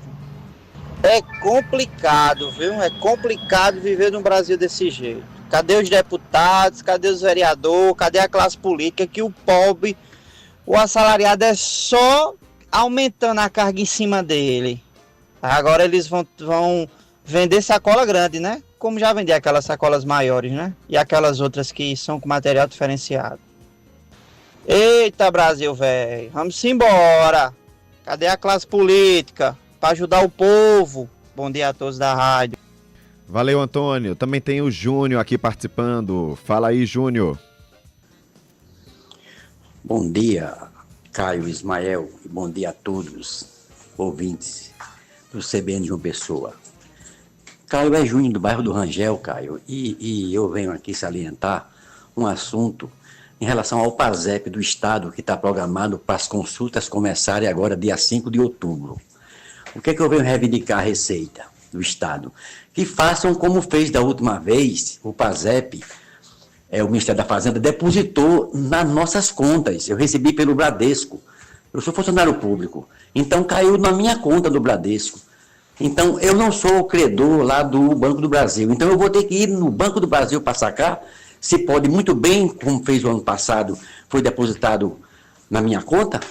Então, eu espero que o secretário aí, a pessoa responsável aí pela finança, da Secretaria da Fazenda do Estado, não sei, que é Marialvo, parece que é Marialvo Laureano o nome dele, que aconteça isso, que a gente receba isso nas nossas contas, nos nossos bancos. Obrigado, Júnior, pela participação. André também chegando por aqui, participando, mandando, né, um áudio. Fala aí, André. Mais uma vez, Caio, assim, é um pensamento, sabe, que eu acho o seguinte: por mais que a gente queira mudar, né, botar gente nova naquele Senado ou em qualquer lugar da política, amigo, velho, tá difícil de mudar, viu? É muito complicado. Eles já têm uma metodologia de trabalho, né, que quem trabalha junto com eles continua, quem não trabalha junto com eles sai fora, né? dificilmente a gente vai mudar isso aí, viu? Ou tem uma ruptura total, ou a gente não muda não, amigo, velho, porque aquilo ali está contaminado totalmente. Infelizmente, totalmente contaminado essa política. Obrigado, André, pela participação. Alberto também participando aqui com a gente.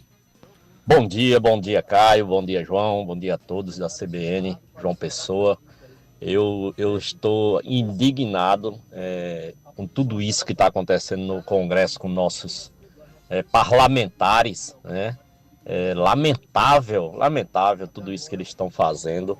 Não é possível que a população brasileira não enxergue isso e no próximo ano a gente não dê uma lição no voto para essas pessoas, né? Esses cidadãos aí que agora se consideram deuses, né? Porque ninguém pode mais mexer neles, só eles mesmos. Ninguém pode mais julgar, ninguém mais pode fazer investigação. Isso nos dias de hoje é inadmissível, tá? E aqui está a minha opinião de repúdio a essa classe política. É uma vergonha, mas eu que sou apartidário, eu não sou de nenhum partido, eu voto nas pessoas que as ideias se adequam às minhas, mas enfim. Obrigado, tá, Alberto, pela participação. Agora são 10h30.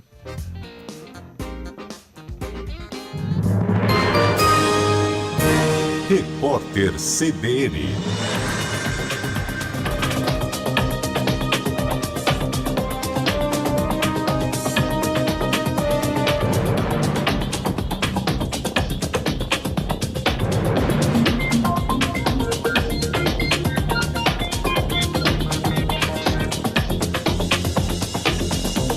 Quinta-feira, 18 de setembro de 2025. A Bolsa de Valores de São Paulo cai 0,1% aos 145.452 pontos. O dólar comercial está em ligeira baixa de 0,08%, cotado a R$ 5,29. O euro vale 6,24, queda de 0,33%. Depois de uma super quarta agitada, deve haver efeitos tanto na Bolsa quanto na moeda americana. Ontem, o Comitê de Política Monetária do Banco Central manteve a taxa básica de juros do país em 15% ao ano. Com a decisão, a Selic continua no maior patamar desde julho de 2006. Já a taxa de juros dos Estados Unidos caiu para a faixa entre 4% e 4,25% ao ano. Foi o primeiro corte feito pelo Federal Reserve em 9 meses. O rio Tietê continua vulnerável, apesar de uma redução de quase 16% da mancha de poluição. A extensão de água imprópria para usos múltiplos passou de 207 quilômetros em 2024 para 174 neste ano. Apenas um ponto analisado pela Fundação SOS Mata Atlântica em toda a bacia apresentou condição boa. Considerando as coletas de 2025, a maior parte do rio permanece regular, ruim ou péssima. Hoje é celebrado o Dia do Rio Tietê, que atravessa praticamente todo o estado de São Paulo. Os sindicatos convocaram uma nova jornada de protestos na França para hoje. As políticas orçamentárias do presidente Emmanuel Macron e os cortes sociais previstos para 2026 são os principais alvos dos atos. As autoridades esperam uma grande mobilização, com até 900 mil manifestantes nas ruas. Serviços de trens regionais e transporte público estão limitados ou paralisados. As escolas e a maioria das farmácias fecharam. Os efeitos da greve foram sentidos nas primeiras horas do dia. No horário de Brasília, 10 horas 32 minutos. Repórter CBN. As principais notícias do dia, a cada meia hora.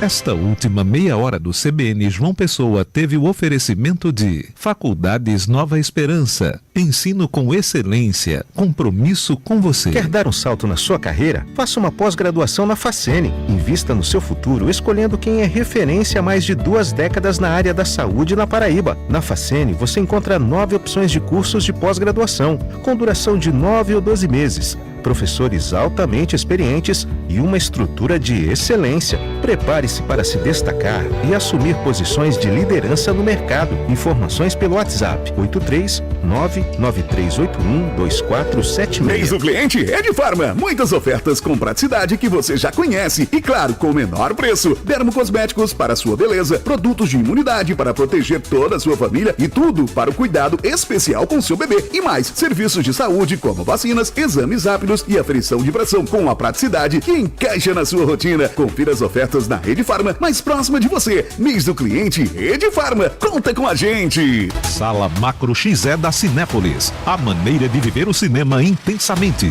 Prepare-se para sentir cada explosão, cada batida, cada emoção. Com uma tela gigante de até 214 metros quadrados, você vai experimentar o máximo da adrenalina nos filmes de ação, aventura e terror. E com a tecnologia de projeção 100% digital, a experiência audiovisual atinge um outro nível. Mergulhe por completo nessa experiência única. Cinépolis. Você nunca viu um cinema assim. CBN João Pessoa. Oferecimento Faculdades Nova Esperança. Ensino com excelência. Compromisso com você.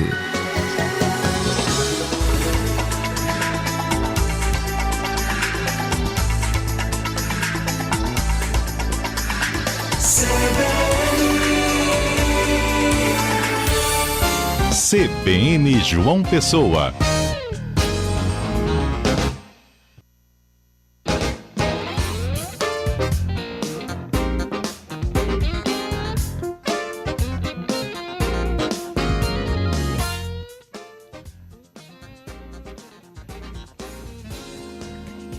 São 10 horas e 35 minutos.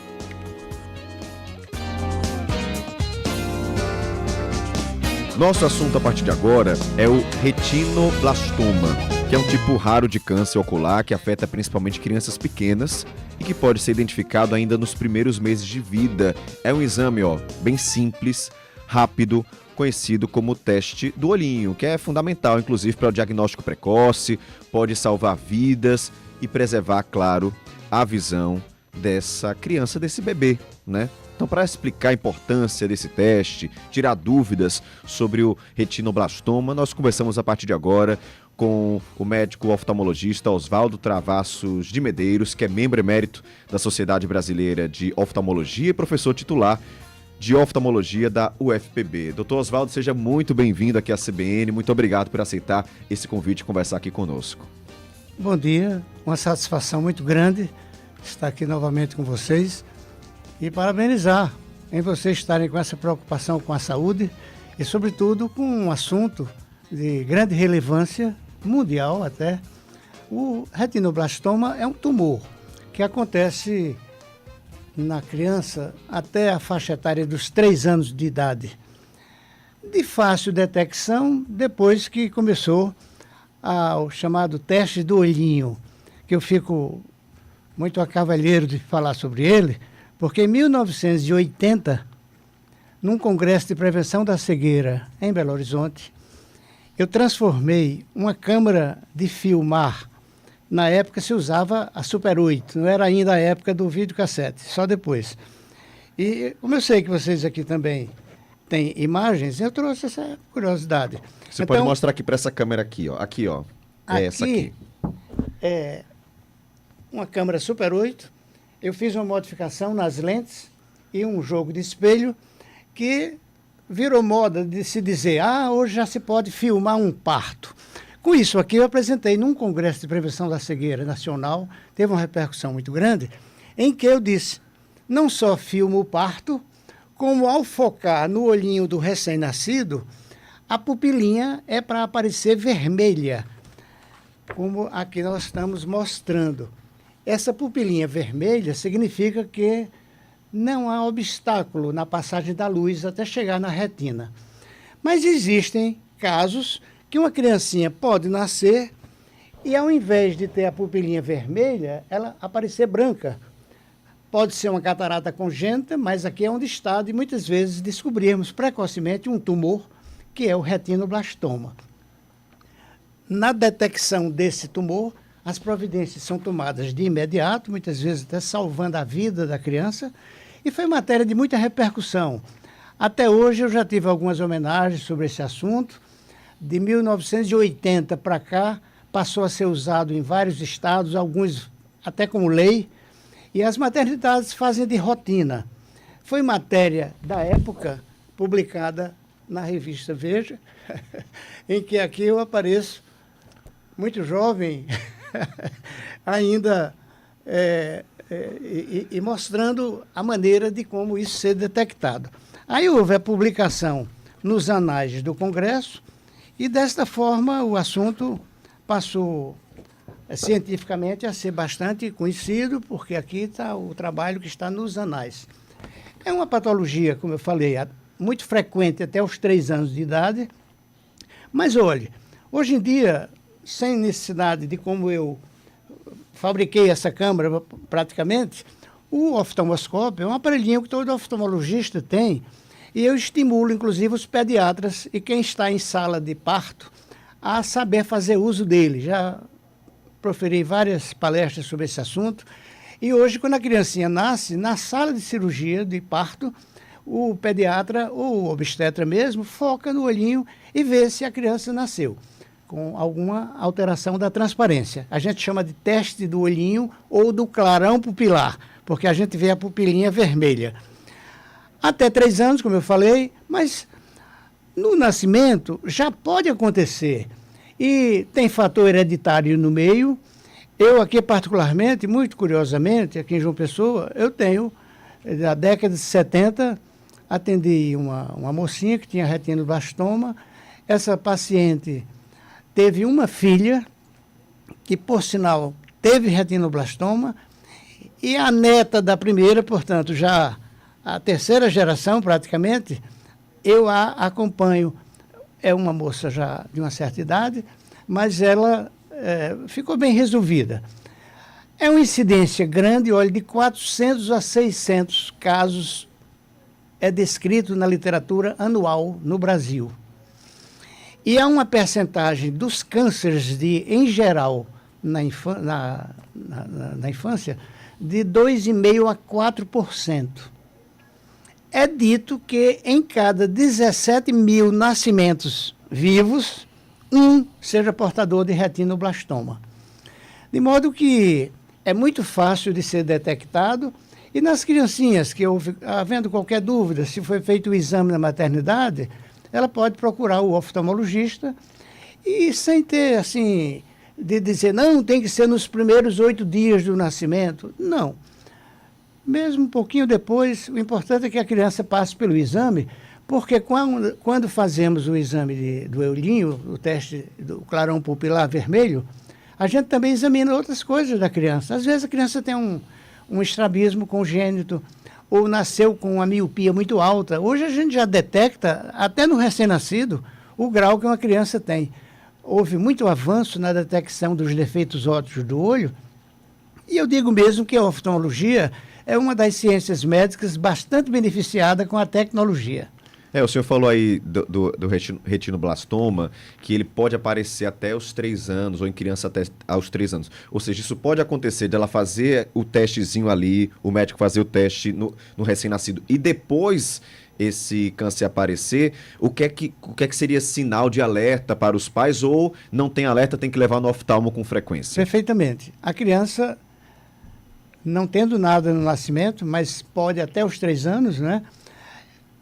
A pessoa nota a pupilinha branca, que por se aproximar com a aparência do olho do gato, pegou na literatura, inclusive mundial, de se dizer, a criancinha embater um retrato. Se alguém notar que o olhinho dela está branco, vai imediatamente ao oftalmologista. É chamado de olho amaurótico do gato. É muito curioso isso. E então, ao fazer o exame, é detectado e são tomadas providências. Na prática, se a criança, mesmo sem ter nada, a gente diz que, por isso, toda criancinha, mesmo 1 ano depois do nascimento, 2 anos, 3 anos, faça o exame oftalmológico. É um exame muito simples, a criança não sofre no exame. Na prática, é muito tranquilo o exame e a gente detecta coisas que possam acontecer até a nível futuro. Caso seja detectado, né, o câncer, como é o tratamento? A criança ela perde a visão? Vamos explicar para o pessoal também. Infelizmente, quando é detectado porque não foi precocemente visto, o tumor já ganha uma certa dimensão no interior do olho e, na verdade, vem a ser a extração do olho que vai salvar a vida. É uma coisa terrível. E, por outro lado, ainda se diz que, felizmente, é geralmente monocular. É raro o tumor nos 2 olhos. Pode acontecer, mas geralmente monocular. É tanto que a prevenção é tudo. O exame oftalmológico na idade pré-escolar é muito importante, porque uma criancinha, às vezes, ela tem uma baixa de visão e o mundo aparece para ela da forma como ela está vendo. Ela não sabe o que é uma nitidez. Aí começa a sofrer as consequências da limitação visual no momento que está numa sala de aula que não vê o quadro negro direito e outra criancinha vê, a professora aí chama atenção. A gente vê muito isso na prática. Hoje a gente também lembra, é muito importante nessas ocasiões, assim, de um grande público que assiste, de o exame precoce na idade pré-escolar, sobretudo para detectar a miopia precoce, porque tem criancinhas já com o celular, com o tablet, sem tirar os olhos dele. Era o assunto que eu ia perguntar para o senhor. Isso aí tem atrapalhado muito, né, doutor Oswaldo? Quando acontece, a criança fica com a musculatura tensa, quando olha para longe não relaxa. Aí vai criando uma falsa miopia. Hoje, esse assunto já está bastante discutido. Eu tive a oportunidade, inclusive, de ir numa mesa redonda que houve num grande congresso no Rio, e tinha um pessoal dos Estados Unidos fazendo umas explanações sobre esse assunto. Eu participei, inclusive, dessa mesa. E a gente sabe que é um quadro que está existindo. Daí, já estarem surgindo drogas para evitar a progressividade da miopia. A atropina, que no passado era uma substância que se deixou de usar, mas hoje já está numa dosagem muito pequena, evitando que a criança tenha espasmos musculares.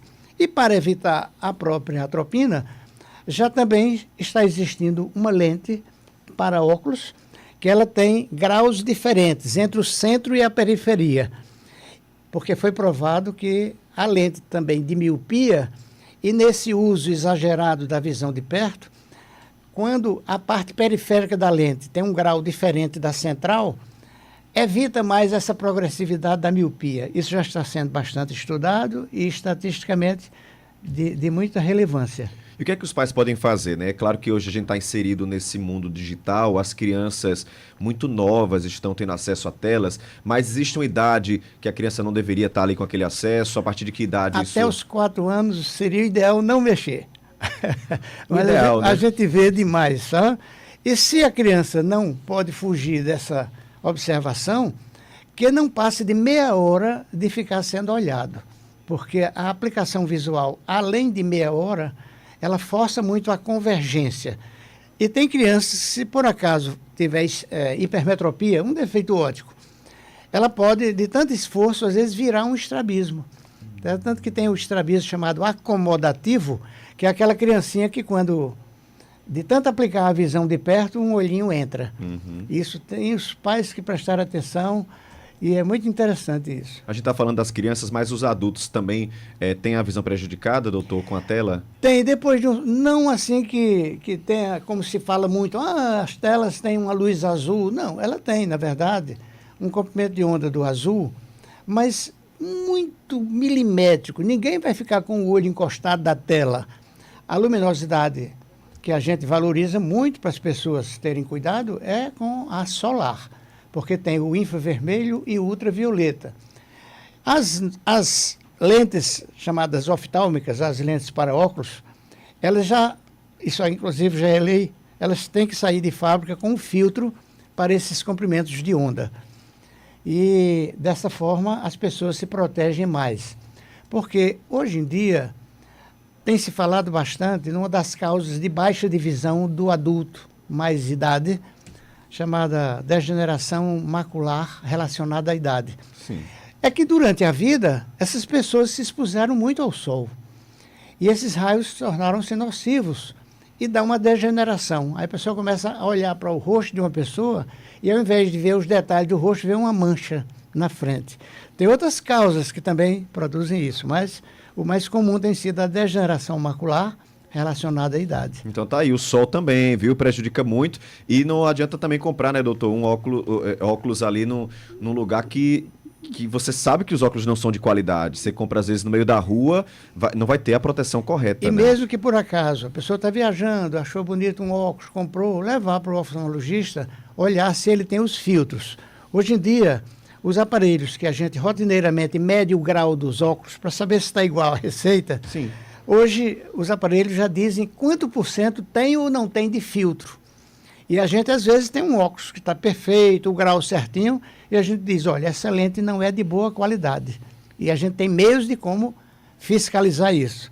E é em benefício da visão do paciente. Ou seja, você que vai levar seus óculos ali de grau para conferir, também leva pro seu oftalmo, esses óculos de sol aqui, eles são de qualidade, estão bons, né, para proteger sua visão. Eu tenho até satisfação de pessoas que, às vezes, sem ter nada, mas comprou uns óculos. Sim. E a família, cliente, etc., de dizer, olha, eu comprei esse óculos, queria saber se eu posso usar. E a gente olhar e dizer, esse está perfeito, pode usar.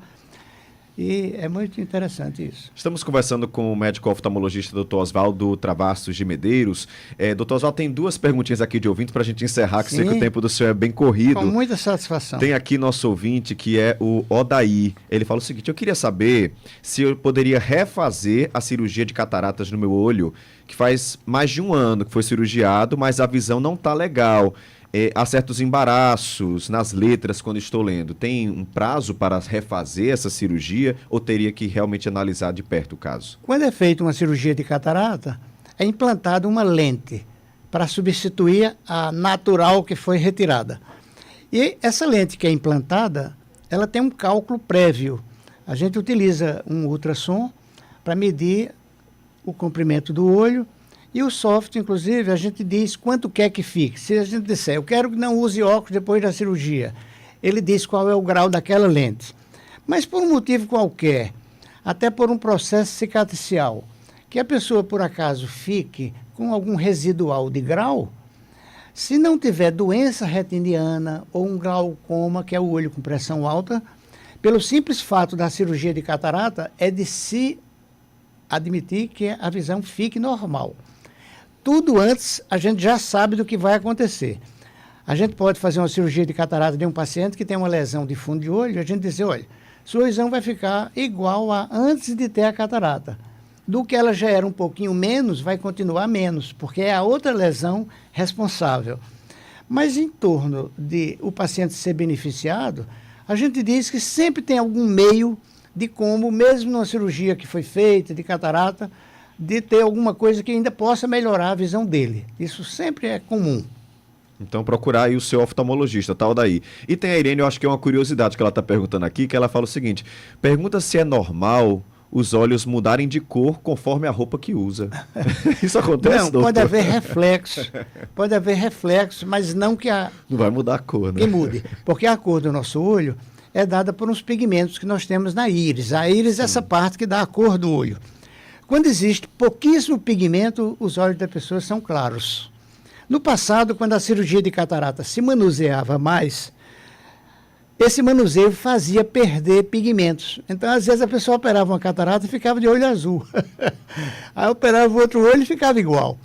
Mas hoje isso não acontece, porque na prática a cirurgia de catarata é pouquíssima traumática. Todo jeito abre o olho, mexe um pouco, mas não que o ambiente mude a cor do olho da pessoa. Seria um reflexo, mudar um pouquinho. São ali. reflexos, perfeitamente. E só para a gente terminar, o senhor deve ter visto que muitas pessoas estão fazendo cirurgia para mudar a cor do olho, né? Inclusive fora do país. Isso traz riscos para a saúde do olho, doutor? É nesse sentido. Não deve, porque é abrir o olho e passar um cotonete tirando os pigmentos da íris. Como eu falei, na catarata havia isso. Mas a gente passar isso, tirar o pigmento do olho, o pigmento, de acordo também com a região, ele é válido para a defesa. É tanto que nos países não tropicais as pessoas têm olhos claros, porque não tem essa incidência que nós temos, não é? Luminosa. Mas a cor dos nossos olhos em serem puxados mais para o escuro é uma proteção. Isso não deve ser mexido. Tem para que mexer, né? Se tá bonito seu olho escuro. Curiosamente, em alguns países que a população tem olhos claros, quando alguém da nossa região vai a um local desse, o pessoal fica achando bonito, acha bonito o olho escuro. Então, tudo é relativo. Dr. Oswaldo Travassos de Medeiros, médico oftalmologista, membro emérito da Sociedade Brasileira de Oftalmologia e professor titular de oftalmologia da UFPB. Eu quero agradecer demais a sua participação aqui, mais uma vez na CBN. Espaço sempre aberto, doutor. Eu agradeço, fico muito feliz desse contato com vocês. Cumprimento toda a população que está assistindo e lembrar que o exame oftalmológico é muito importante, não só para o cuidado dos olhos, como também da saúde médica geral. Pelo fundo de olho, a gente pode dizer se uma pessoa tem um tumor craniano, uma hipertensão intracraniana, um problema renal, diabetes, hipertensão arterial. O fundo de olho é muito importante. É tanto que é tão importante que eu tinha curiosidade de ver o meu. Eu criei um aparelho que já fez sucesso até no exterior. Esse aparelho, o meu olho direito, eu examino meu fundo de olho do esquerdo. Mesmo que a gente fotografe o olho e veja, mas vendo ao vivo, nós estamos vendo os vasos pulsando, então a gente tira uma série de conclusões sobre isso. É isso, vamos cuidar da saúde do nosso olho e procurar oftalmologista sempre que necessário. Doutor, muito obrigado, bom dia para o senhor. Eu que agradeço. Agora, mudar de assunto, são 10h54. Momento do Esporte, com Juliana Bandeira.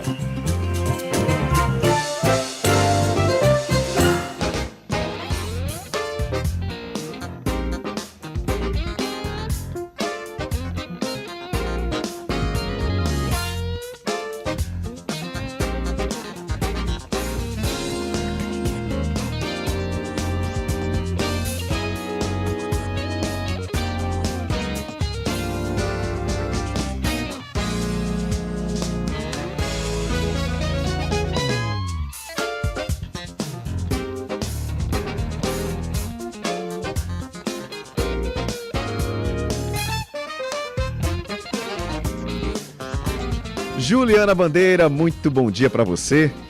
Bom dia, Caio. Bom dia, Lu. Bom dia também para você que está nos acompanhando.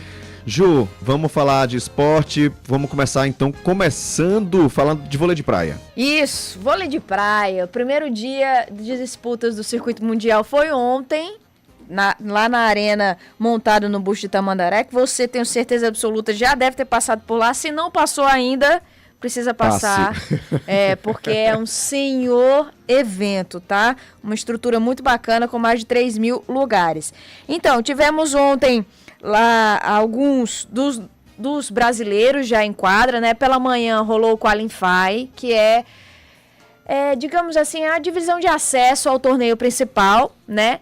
A nossa paraibana Andressa, ao lado da parceira dela, Tainá, infelizmente não conseguiram vencer e, portanto, não conseguiram vaga no torneio principal, tá? Mas temos outras duplas representando a Paraíba dentro do torneio principal. Ontem, o George, nosso paraibano, que é inclusive esposo da Andressa, acabou vencendo no seu jogo de estreia com o parceiro dele, o Simon, 2-0, venceram os norte-americanos Schock e Shaw. Portanto, jogam hoje também, inclusive o jogo do André, do George, é o costume, gente, do George e do Simon, vai ser às 8 da noite, tá? Então você já anota aí na sua agenda, isso, hoje, tá? E teremos outras duplas aqui da Paraíba. O Evandro e o Arthur Lance perderam ontem da dupla Alemanha, mas eles seguem no torneio principal, tá? Então hoje eles voltam à quadra também às 7 da noite, tá? O Evandro e o Arthur Lance, que foi a dupla que venceu o brasileiro, né? A etapa de João Pessoa do brasileiro fim de semana passado. E temos também agora pela manhã, pela manhã não, tá? Vitória e EG, que são a dupla do CT Cangaço.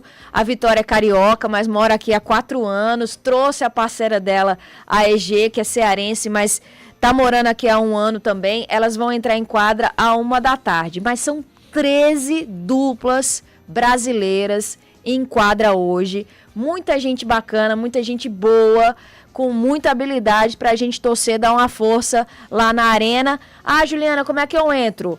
Vai lá no Jornal da Paraíba ou no GE Paraíba, tem matéria, tem reportagem dizendo para você a programação do dia, tá? E também o link para você conseguir o voucher de acesso. E Ju, ontem foi aberta a penúltima rodada da segundona do Paraibano. Isso, tivemos aí a 8ª e penúltima rodada, como você disse.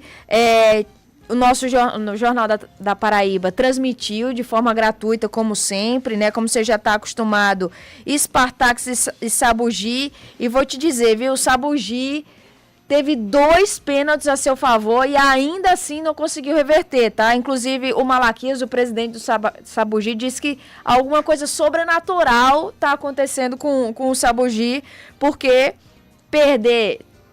tava até empatando com o Spartax, mas acabou perdendo 3-1 para o Spartax e perdeu também 2 cobranças de pênalti. O Sabugi já está, inclusive, rebaixado para a 3ª divisão do Campeonato Paraibano do ano que vem. Ontem também rolou um empate em 0-0 da Desportiva contra o Confiança lá no Silvio Porto.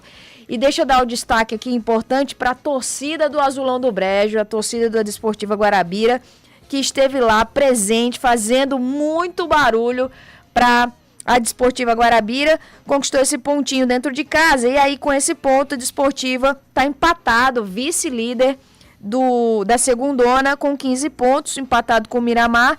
E o Atlético de Cajazeiras está na liderança. O Atlético que, inclusive, vai jogar hoje, 8 da noite, contra o Miramar, lá no Perpetão. Hoje também, às 3 horas da tarde, tem Queimadense e Cruzeiro no Ernestão, em Queimadas. E o São Paulo Cristal vai pegar o Serrano lá no Amigão, às 8 da noite, fechando, portanto, essas 3 partidas, a penúltima rodada. E aí fica faltando só uma para a gente saber quem é que segue na competição, na disputa aí por título, na briga por título, e quem vai ser o segundo rebaixado, além do Sabugi. E a Paraíba conquistou mais uma medalha nos Jogos da Juventude. No wrestling ou luta olímpica. Wrestling. Eita. Ou luta olímpica, né, para os íntimos, eu também. Mais fácil. Mais fácil, exato. E aí a gente conseguiu a medalha de prata com a equipe masculina, tá? Uma super conquista. A gente já tá com 7 medalhas nos Jogos da Juventude, que tá rolando lá em Brasília. A equipe feminina, infelizmente, perdeu para o Rio de Janeiro, né? Nas quartas de final, não conseguiu avançar, mas os meninos Abraão Caio, José Marcos e o Anderson Barbosa, a equipe masculina, conseguiu vencer, não conseguiu vencer o Rio de Janeiro na final, mas ficou com a prata. 7 medalhas, portanto, até agora, e tem muito mais vindo por aí, tá? A competição segue. Hoje, inclusive, tem vôlei de praia, com Paraíba podendo conquistar mais uma medalha. Juliana Bandeira, muito obrigado pela participação. Vou ver se eu consigo assistir esses jogos lá na... merece, pois tá? Ontem eu até pensei... puro suco do vôlei de praia. Ontem eu pensei em ir à tarde, alguns amigos foram e tal, e eu vi os vídeos, muito legal. Muito então legal. Vou tentar ir hoje, porque pelo que você disse, o jogo das 7 e das 8 vai ser bem bom. Bem bom. E ó, te digo mais, além dos brasileiros, claro que a gente tá torcendo, tem as feras, né? Tem os noruegueses, o Mo e o Sorum, tem o Oman e o Helvig, que são suecos, que jogam muito também, é muita gente boa. Jogão. Valeu, Ju. Até mais. Valeu, gente. Tchau. 11:01.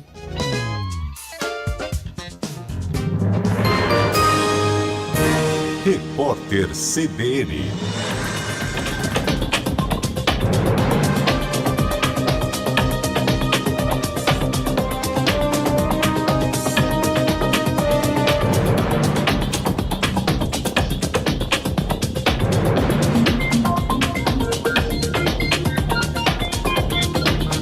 Quinta-feira, 18 de setembro de 2025. O deputado federal Paulinho da Força será o relator do projeto de anistia que tramita na Câmara. O presidente da Casa, Hugo Mota, disse ter a certeza de que o parlamentar conduzirá as discussões com o equilíbrio necessário. Paulinho da Força já declarou que é impossível haver uma anistia total, ampla e irrestrita, como defendem apoiadores do ex-presidente Jair Bolsonaro. O ministro Gilmar Mendes afirmou que a PEC da blindagem terá efeitos apenas para processos que vierem a ser abertos contra deputados e senadores. Ele disse que a proposta não afetará as denúncias já recebidas. Gilmar Mendes também afirmou que, possivelmente, o tema terminará sendo analisado pelo Supremo Tribunal Federal. Artistas brasileiros se mobilizam nas redes sociais contra essa proposta. O cantor e compositor Caetano Veloso classificou a iniciativa como PEC da bandidagem e defendeu uma reação firme da sociedade civil. A cantora Anitta disse que conta com os senadores para barrar a proposta e a cantora Fernanda Abreu publicou um cartaz com críticas à PEC. Segundo a proposta, a abertura de processos contra parlamentares ocorrerá somente com autorização do Congresso e por meio de votação secreta. A Espanha assumiu a liderança do ranking de seleções da FIFA. A Fúria subiu após golear a Bulgária e a Turquia em partidas válidas pelas eliminatórias da Copa do Mundo. Já a Argentina caiu 2 posições e agora aparece em terceiro lugar. A vice-líder é a França. O Brasil está em sexto após ser ultrapassado por Portugal. O time de Cristiano Ronaldo conquistou a Liga das Nações em junho. No horário de Brasília, 11h04.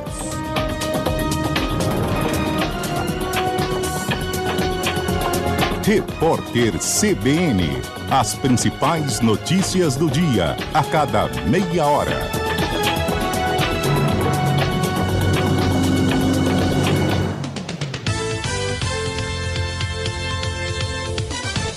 Esta próxima meia hora do CBN João Pessoa tem o oferecimento de Colégio Interativo Bessa e Cristo, ampliando horizontes, impulsionando conquistas, matrículas abertas. Venha ampliar seus horizontes no Colégio Interativo. Desde cedo, cuidado e atenção são primordiais na rotina educacional dos nossos alunos. O Interativo é um mundo de oportunidades. Uma metodologia de ensino que trabalha o alto desempenho do aluno, aliada a um dos melhores sistemas de ensino do Brasil e os mais renomados professores. Tudo isso para impulsionar grandes conquistas. Colégio Interativo, há mais de 25 anos, ampliando horizontes. Há 54 anos, a Conserpa e Engé escreve histórias na Paraíba. De residências a grandes empreendimentos, cada obra é um legado de dedicação e qualidade. Gerações cresceram, sonhos se realizaram e vidas foram transformadas com a nossa expertise. O Grupo Conserpa e Engé segue inovando com solidez e paixão por construir o futuro. Presente em toda a Paraíba, erguendo mais que estruturas, construindo histórias. Você sabe o que significa a sigla ESG? É a preocupação ambiental, social e de governança de uma empresa. Esse é o tema do CBN Sustentabilidade. Durante a semana, dentro do CBN Brasil, Rosana Jatobá comenta as principais novidades ESG no mercado. Já aos finais de semana, a jornalista entrevista um especialista no tema. O conteúdo vira podcast e pode ser ouvido na sua plataforma preferida. CBN Sustentabilidade, com Rosana Jatobá. Na programação, no site ou no aplicativo da CBN. CBN João Pessoa. Oferecimento Colégio Interativo Bessa e Cristo. Ampliando horizontes, impulsionando conquistas. Matrículas abertas.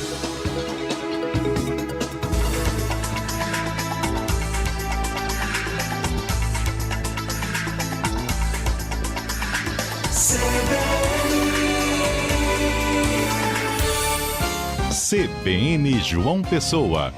Apresentação Caio Ismael.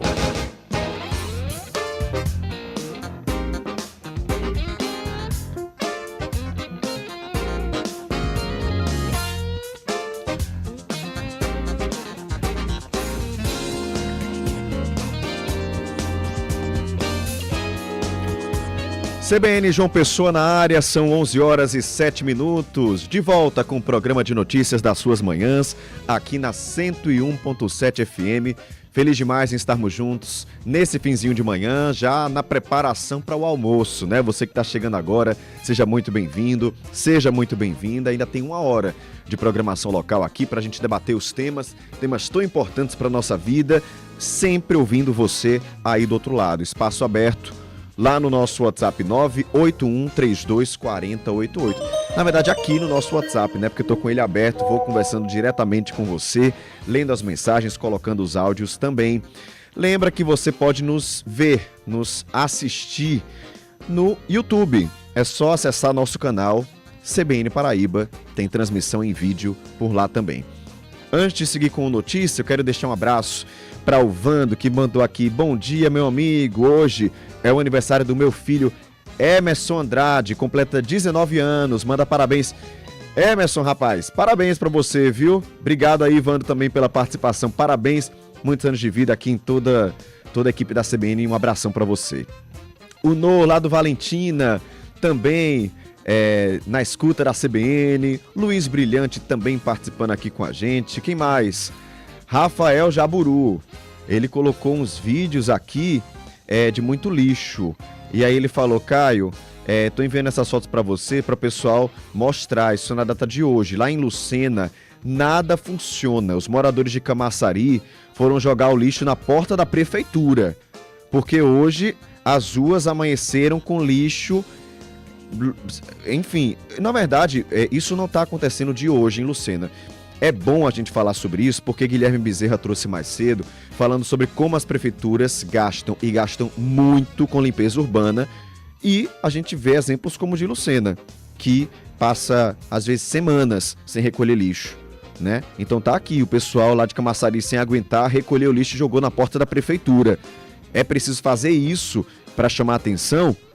Que loucura, né? Atenção, prefeitura de Lucena. Obrigado, tá, Rafael? Grande abraço para você. Romeu, tem nota da prefeitura sobre isso, Guilherme? Vamos aí, Guilherme traz agora uma nota da prefeitura de Lucena sobre esse protesto agora pela manhã. Fala, Guilherme. Oi, Caio, a prefeitura acabou de lançar uma nota aqui dizendo que atualmente o município vem desenvolvendo um processo de orientação e educação ambiental junto com a população. E o objetivo é organizar os horários e locais adequados para o descarte desse lixo.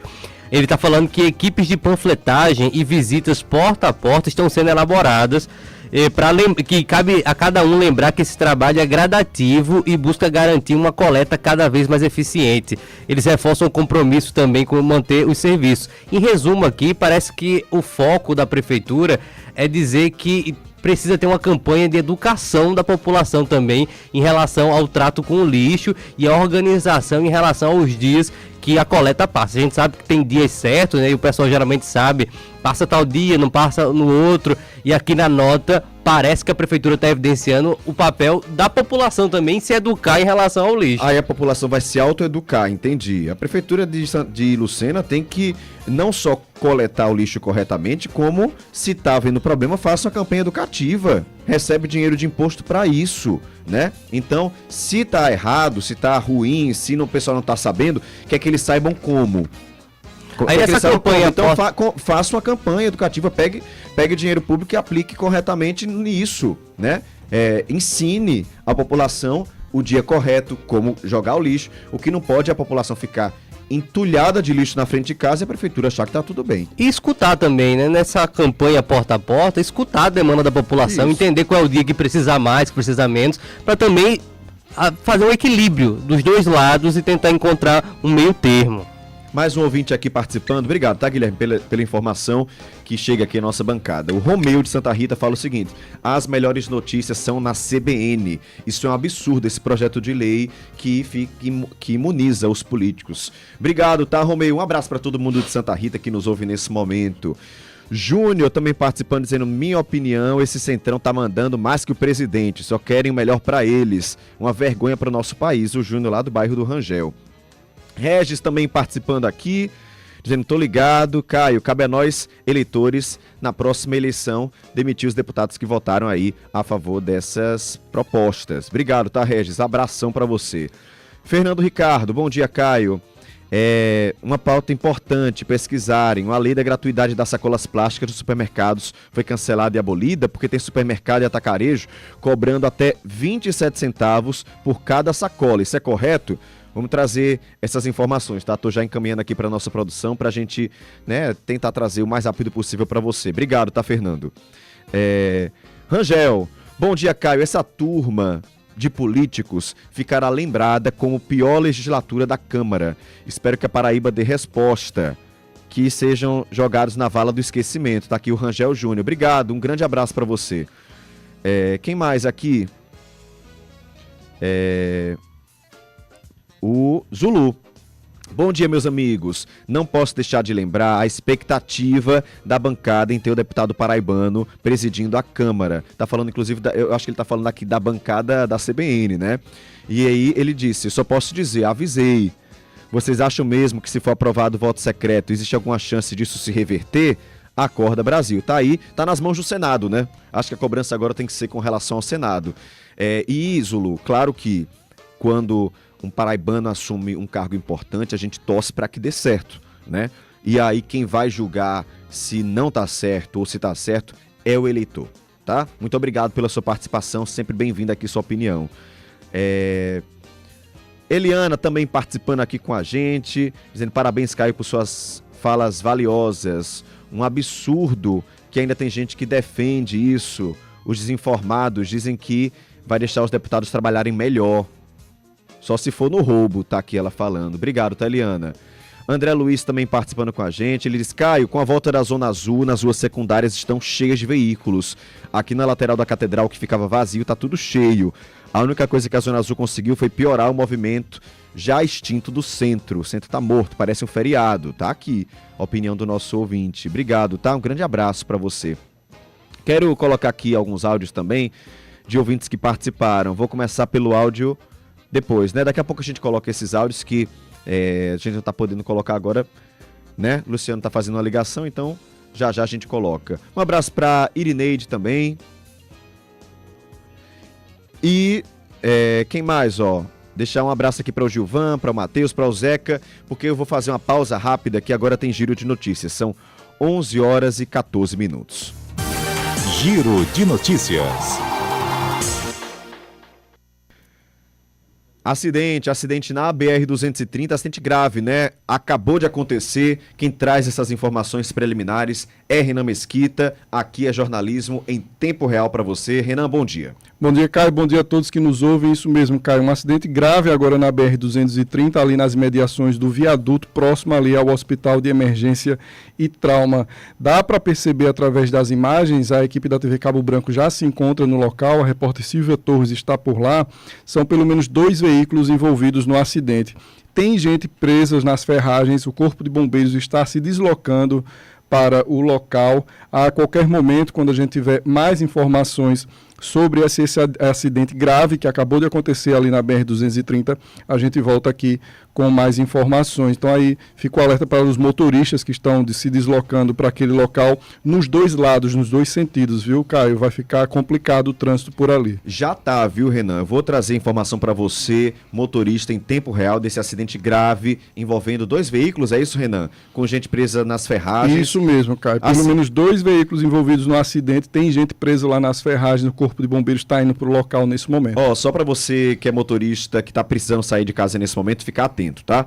Quem está vindo do bairro dos Estados, João Agripino, em direção ao Hospital de Trauma, vai encontrar o trânsito lento logo após o trauma, tá? E esse fluxo lento vai até aquele trecho ali entre os 2 viadutos da Epitácio e da Avenida Beira Rio. No sentido oposto, o trânsito lento já está começando a se formar na barreira do Castelo Branco, tá? Seguindo pela alça da Avenida Beira Rio, seguindo ali até o viaduto da Epitácio Pessoa. Então, muita atenção para você, quem está vindo da Zona Sul em direção ao trauma, foge desse trânsito aí, ouve aí a dica da CBN e vai em direção ao Castelo Branco, né? Saindo ali no Miramar, ou pega em direção ao centro pela Avenida Dom Pedro II, porque senão vai ficar preso nesse trânsito. Um acidente grave que aconteceu agora há pouco, nesse momento, nossa equipe está indo para lá, na verdade já está lá. Daqui a pouco traz essas informações ao vivo para você aqui na CBN. São 11 horas e 17 minutos, vamos falar sobre o trabalho remoto. Parece ser o sonho de muita gente, né? Na pandemia, muita gente começou a trabalhar remotamente, às vezes um trabalho misto, né? Muita gente estava louco, até hoje procura por trabalho remoto. Mas você sabia que tem muitas regras a se seguir no trabalho remoto? Pois é, tem comodidade, mas tem regra. E tem até como fiscalizar quem está fazendo ali aquele trabalho remoto. Quem vai falar sobre isso e explicar pra gente é Guilherme Bezerra. Guilherme, bom dia mais uma vez. Oi, Caio. Olá pra você que tá ouvindo a Rádio CBN. Primeiro a gente tem que dar um contexto aqui. Existe um motivo para que a pauta sobre o home office esteja em alta nos últimos dias. O Itaú, o Banco Itaú, muito conhecido, o maior banco do Brasil, ele demitiu cerca de 1.000 funcionários semana passada que trabalhavam no regime híbrido, é aquele que a pessoa trabalha parcialmente em casa e parcialmente indo lá na agência, e eles alegaram que essa demissão em massa que aconteceu com funcionários de todo o país foi por causa de inatividade, ou seja, eles não estavam entregando a produtividade esperada do regime home office, e pela fiscalização que eles faziam no equipamento, no computador dos funcionários, que era o computador corporativo, eles percebiam que o funcionário passava horas sem acessar, que ele estava com o sistema desligado, que não mexia a tela, e isso foi o motivo para ter demitido eles. O sindicato fez um dos bancários lá que trabalhava no banco, fez um protesto essa semana aqui em João Pessoa. Falaram que o banco não estava levando em consideração questões como saúde, sobrecarga dos funcionários, as questões de divisão de trabalho, horários que tem mais e tem menos trabalho em relação a esses funcionários.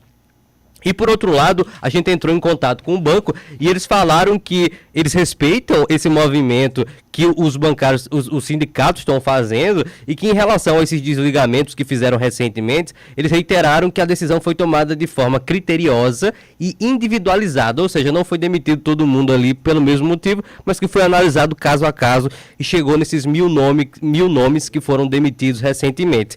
Por isso, a gente fica no questionamento: qual é o limite da fiscalização do trabalhador do home office? Você está na sua casa, você está no seu ambiente, mas você está no horário de trabalho. Até onde a empresa pode ir nessa fiscalização?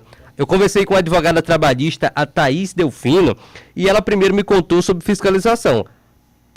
Ele pode fiscalizar, principalmente se o equipamento, como no caso desses funcionários, seja da empresa. A empresa cedeu um equipamento corporativo para você usar. Então pode. Mas isso tem que ser muito bem acordado e o funcionário tem que estar ciente que essa fiscalização está acontecendo. A empresa ela pode fazer a fiscalização do trabalho em home office, mas essa fiscalização ela tem que ser transparente. E ela tem limites legais que precisam ser estabelecidos. Os limites, eles vão quando a situação ela transpassa a relação de trabalho e passa a ter uma situação individual da privacidade do trabalhador. A empresa contratou, né, aquele funcionário no sistema de home office, trabalho em home office. Ela vai fornecer o equipamento e este equipamento ele pode ser fiscalizado, mas ela não poderia, por exemplo, fiscalizar o equipamento do próprio colaborador, individual do colaborador, com a conversa pessoal dele, porque aí já iria invadir os limites. Isso teria que estar bem discriminado no contrato de trabalho. E aí ficam alguns questionamentos. Será que a empresa pode exigir que você use um determinado tipo de roupa mesmo no home office com a câmera ligada? Será que a empresa pode exigir que você fique de câmera aberta durante todo o seu expediente, ali umas 5, 6 horas, para quem trabalha com banco? Se dentro do trabalho que a pessoa foi contratado tiver essa especificidade de vestimenta, a empresa pode cobrar? Sim. A câmera ligada o tempo todo iria depender muito do tipo de atividade específico, de ter uma justificativa para isso. Do contrário, não havendo qualquer justificativa, esse monitoramento ele se torna algo excessivo. Ele foge do que seria a regra, porque você está o tempo todo com a imagem daquele colaborador. É séria essa questão da intimidade do colaborador. Então, teria que ter realmente uma justificativa muito plausível da empresa, do tipo de atividade específica, para justificar uma câmera ligada por 8 horas diárias na cara do colaborador. E aí, será que o trabalhador ele tem direito de recorrer caso uma demissão dessa em que a empresa alega inatividade, algum problema com a produtividade desse funcionário? Ele tem que estar ali bem munido de evidências e provar que a empresa não extrapolou nenhum tipo de reivindicação da contratação dele e que a fiscalização havia sido acordada. Caso contrário, ele tem aí uma causa e poderia recorrer. Existe uma obrigação da empresa, uma obrigação legal da empresa, de que ela tenha que o funcionário lhe respeite o horário de trabalho. Então, em alguns casos, a empresa ela vai realmente ter que fiscalizar para que garanta que aquele funcionário está cumprindo o horário e ele não está ultrapassando a jornada de trabalho, porque isso prejudica a saúde do próprio colaborador. Porém, eu passei disso, estou fiscalizando a produtividade, e isso não está claro, e estou demitindo esse trabalhador sem justificar para ele que houve essa demissão, é possível sim acionar a Justiça do Trabalho, porque essa demissão ela seria de uma maneira ilegítima, né? É aquele famoso depende, né, Caio? Depende de como foi a contratação, depende de como foi o contrato assinado. Importante ler também as condições que são impostas na hora de você começar um emprego. Agora, se você está trabalhando, é bom lembrar que mesmo estando em casa, é trabalho. Então você está sujeito a cobranças e limitações do seu cargo, tá? Guilherme, muitíssimo obrigado pelas informações. A informação ela é importante para que a gente tenha conhecimento dos nossos direitos, né? E deveres, principalmente os deveres também. Obrigado, até mais. Agora são 11 horas e 23 minutos, a gente volta a falar sobre um acidente grave que aconteceu agora há pouco na BR-230. A repórter Silvia Torres está por lá, vai trazer as informações, quem está acompanhando pelo YouTube vai ver imagens também desse acidente que acaba de acontecer. Silvia, bom dia para você, que informações você tem? Oi, Caio, bom dia para você, bom dia ouvinte da CBN. Olha, a gente estava se deslocando para uma pauta em Manaíra, saindo dos bancários, quando a gente se aproximou aqui, eu e meu cinegrafista, Tiago Ferreira, aqui daquele viaduto, bem perto do Trauma, a gente viu trânsito lento, e aí, mais à frente, 2 carros comprometidos aqui, envolvidos numa batida.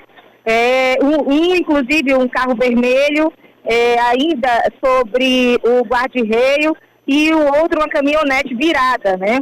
Daí, a gente está acompanhando agora a retirada de uma senhora que está presa às ferragens do carro vermelho. Vou explicar como tudo isso aconteceu.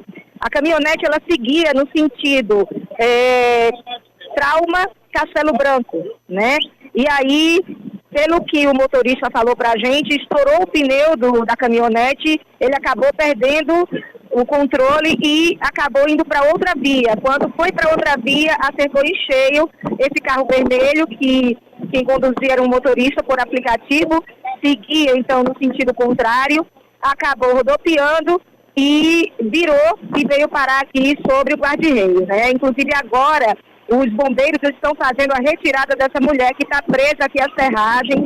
É um cenário bem difícil, porque ela está gritando, muita dor, né? E os bombeiros estão fazendo de tudo para retirá-la e conduzi-la até o Hospital de Emergência e Trauma. Nesse veículo que fazia a condução por aplicativo, né, o transporte por aplicativo, havia o motorista que teve uma queimadura no braço e um casal atrás, né, um casal de idosos, né, e é exatamente a mulher, o homem, ele teve um ferimento no queixo e a mulher é que ficou presa às ferragens e os bombeiros ainda estão tirando essa mulher das ferragens. O trânsito está bastante lento aqui, portanto a gente já chama a atenção de quem vai passar aqui por esse trecho, se puder pegar outra via, é melhor, porque realmente está muito lento. Infelizmente a coisa fica pior, porque muita gente para olhar, né, em vez de ajudar. Então a gente até chama a atenção desses condutores que adiantem e ajudem, né, no processo de resgate dessa mulher. Essa mulher está sendo retirada agora,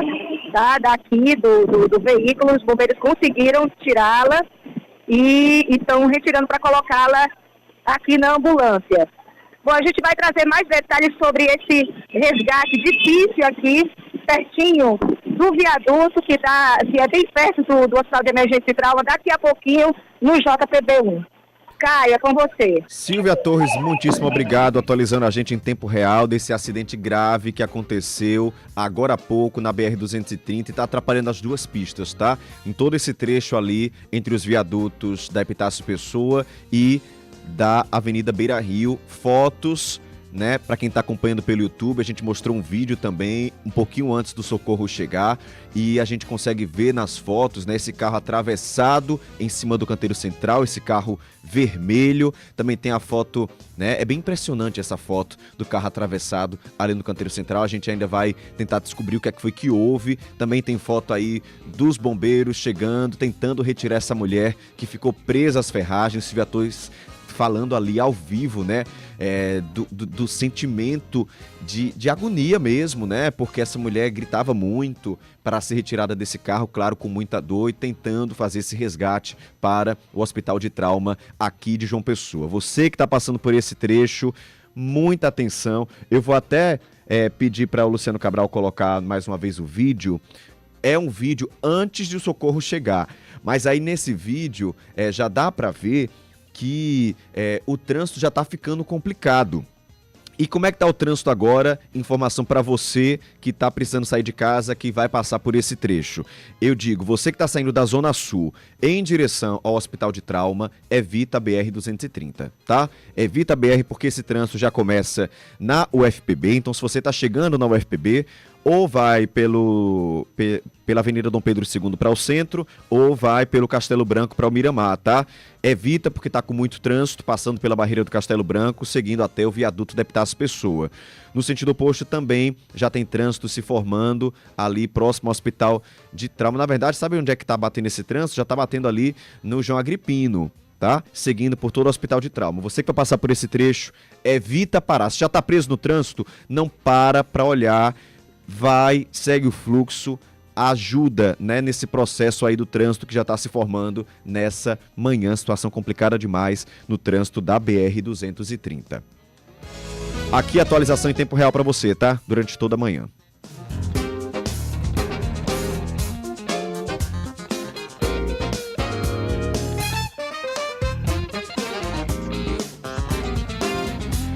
São 11h29, mudar de assunto porque um suspeito no envolvimento do caso do desaparecimento do casal Maria Célia e Nelson Norato em Sapé foi preso nesta quarta-feira em Campina Grande. Ele estava escondido. O crime chocou a cidade e teria acontecido após uma negociação da venda de uma casa. A repórter Lídice Pegado conversou com o delegado Márcio Pereira e traz as informações para você aqui na CBN. O jovem que foi preso nesta quarta-feira foi identificado como Nicolas Jefferson, de 19 anos. Ele é de Sapé, mas estava num centro de reabilitação no sítio Laranjeira, na zona rural de Campina Grande, onde foi preso. Segundo a Polícia Civil, ele seria o executor da morte do casal de idosos que está desaparecido. A prisão ocorreu após o judiciário acatar a representação pela prisão temporária do jovem. A prisão aconteceu na cidade de Campina Grande. Ele será encaminhado ao judiciário, onde passará pela audiência de custódia e ficará à disposição da Justiça. O caso aconteceu no dia 18 de agosto, quando 2 idosos, identificados como Célia e Nelson Norato, desapareceram na cidade de Sapé, depois da negociação da venda da casa em que moravam. Já no dia 22 de agosto, o filho deles, um jovem autista de 27 anos, foi encontrado bastante ferido. No dia 25, aconteceu a prisão do primeiro suspeito de envolvimento. Ele confessou que foi pago para matar o filho do casal. E quem pagou foi um homem identificado como Ailton Emanuel, que se passava por corretor de imóveis e estava negociando a venda do imóvel. Ailton é suspeito de orquestrar todo o crime. Ele foi preso no dia 26 de agosto em Jaguaquara, no interior da Bahia, 9 dias após o desaparecimento dos idosos. Já no dia 9 de setembro, 2 corpos foram encontrados numa região de mata, na zona rural de Sapé. A polícia afirmou que se trata dos corpos de um homem e uma mulher, mas as identificações ainda estão sendo levantadas. Esses corpos, em avançado estado de decomposição, foram levados para o IML e um DNA será feito através da arcada dentária, mas a suspeita é que esses corpos sejam dos idosos. Com a terceira prisão que aconteceu em Campina Grande, as investigações avançam para que o caso seja solucionado. Nicolas passou por exames de corpo de delito na noite desta quarta-feira e foi levado para a carceragem da Central de Polícia de Campina Grande. Ele deve passar por audiência de custódia e em seguida poderá ser transferido para a cadeia de Sapé. Obrigado, Lídice, pelas informações. São 11h31, antes do Repórter CBN, quero ler aqui algumas mensagens de ouvintes. Tem o Tiago Agemiro falando: bom dia, Caio, quero desejar um ótimo dia para você e para ouvintes. E é muito triste, não só com os políticos, mas com uma população que está parada com relação a essa PEC. Obrigado, tá, Tiago? Gilvan Bezerra também mandou aqui um áudio pra gente, desejando um bom dia para todo mundo. O Wagner Souza, o Zeca Bezarril mandou aqui um áudio, já vou tentar colocar esse áudio, tá, Zeca? Um abraço para você. Gustavo, só quer blindagem quem faz algo errado. Um absurdo a PEC da blindagem, essa tal anistia, os valores estão invertidos. Obrigado, Gustavo. Soares também mandou um áudio, vou tentar colocar daqui a pouquinho, tá, Soares? Grande abraço para você. São 11h32, notícias nacionais e voltamos já. Repórter CBN.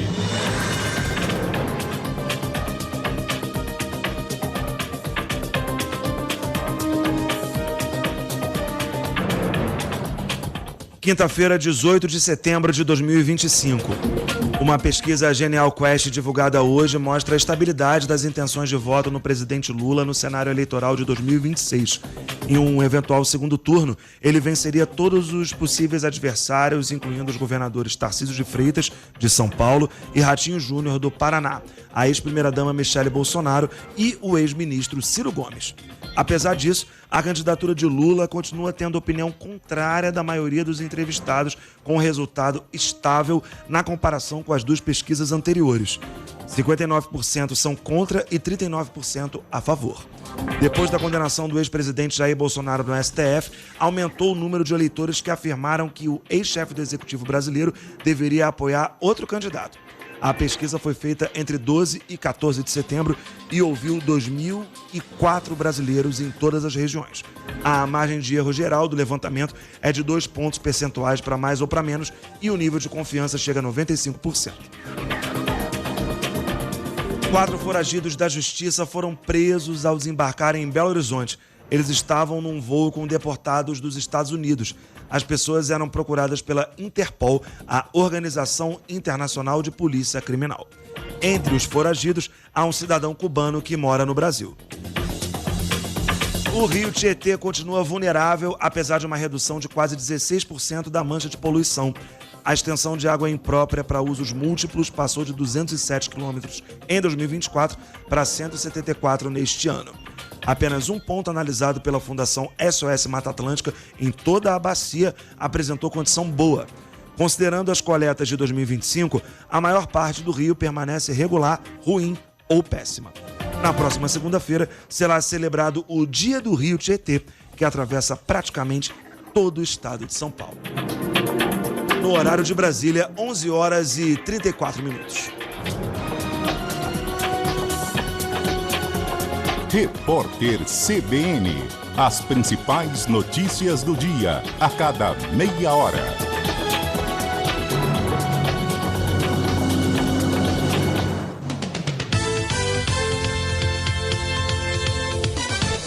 Esta última meia hora do CBN João Pessoa teve o oferecimento de Colégio Interativo Bessa e Cristo, ampliando horizontes, impulsionando conquistas, matrículas abertas.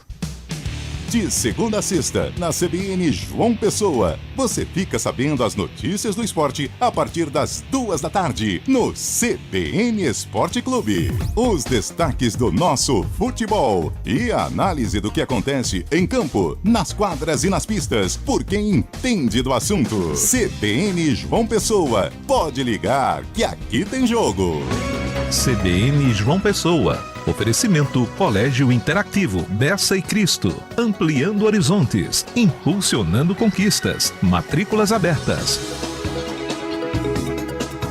CBN João Pessoa. 11h36. Condomínio CBN, com Inaldo Dantas.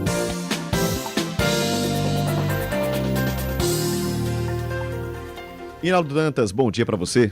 Bom dia, Caio. Bom dia, Luciano. Bom dia, ouvintes. Uma abençoada quinta-feira para todos nós. Abençoada quinta-feira para todos nós. Inaldo, vamos falar sobre um assunto que pesa, o pessoal, eu vou nem dizer pesa, né? Mas que sempre gera um desconforto, eu acho, que é um pagamento da taxa do condomínio. Sempre tem um espertinho ou outro que, né, ou atrasa por um motivo de esperteza, mas às vezes atrasa porque não pôde pagar. Enfim. Pagamento da taxa. A partir de quando o síndico pode fazer essa cobrança? Dizer assim, opa, tá atrasado.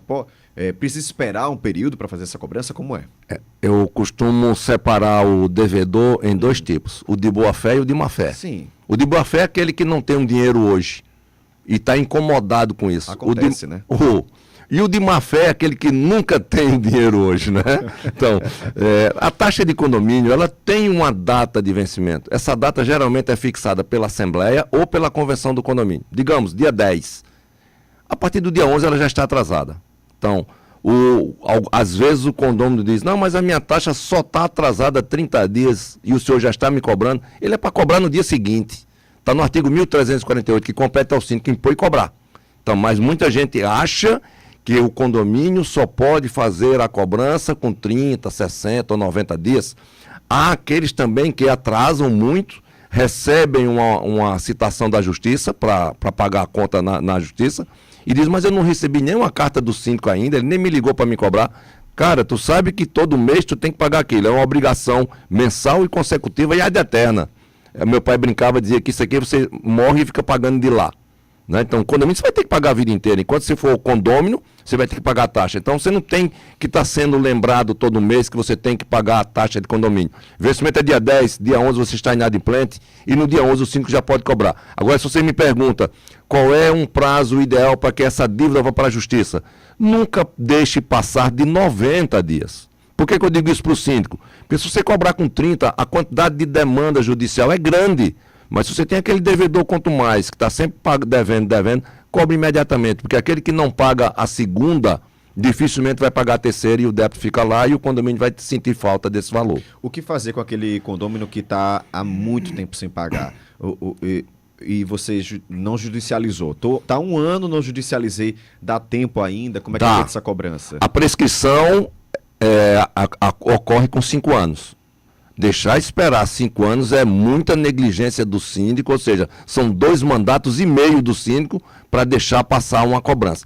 Está atrasado, chegou no 2º mês, já entrega para o departamento jurídico, para que ele notifique a unidade não pagando, entre com ação de execução. Tá? Então, o ideal é que você execute na 2ª parcela, cobre na primeira. E um detalhe, as taxas de condomínio não pagas indo para a justiça e na justiça continuando inadimplente, é importante que se diga que o apartamento pode ir a leilão para pagamento da dívida, mesmo que seja o único bem de família. Aqui em João Pessoa já tivemos vários casos, inclusive nesse ano. Tá aí, alerta para você que não paga, que não está pagando condomínio. É coisa séria, não é qualquer taxinha não, pode aí valer o seu apartamento, seu imóvel. Além da obrigação de pagar, lembre-se, o seu vizinho, caso você não pague, ele está pagando para que você tenha água, luz, corredor cheiroso, então não é justo que ele pague sua conta. Inaldo, muito obrigado, tá? Boa semana. Obrigado, Caio, obrigado, Luciano, e como hoje é quinta-feira, véspera de sexta, desde já, um bom final de semana a todos. Uma quinta abençoada. Amém. 11h40, pausa rápida, a gente volta com Cultura Pop.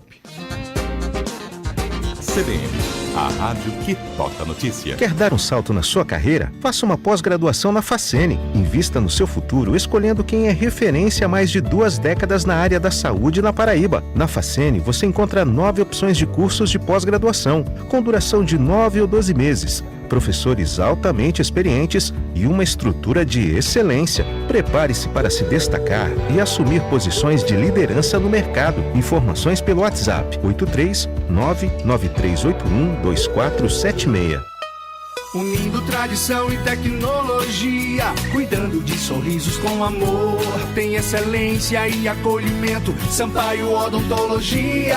Experiência em cada atendimento, sorria, viva com emoção. Sampaio Odontologia, seu sorriso é nossa missão. Cuidando de sorrisos desde 1997. Na Sampaio, seu sorriso é nossa missão. Pode confiar, a Joana tem CREF. Isso significa que ela é uma profissional de educação física de verdade, que estudou por anos, mas para trabalhar na área é preciso ser registrado. A carteira de identidade profissional é a garantia da segurança do seu exercício. Por isso, profissional de educação física só com CREF. 1º de setembro, Dia do Profissional de Educação Física. Uma homenagem do sistema Confef e CREFs.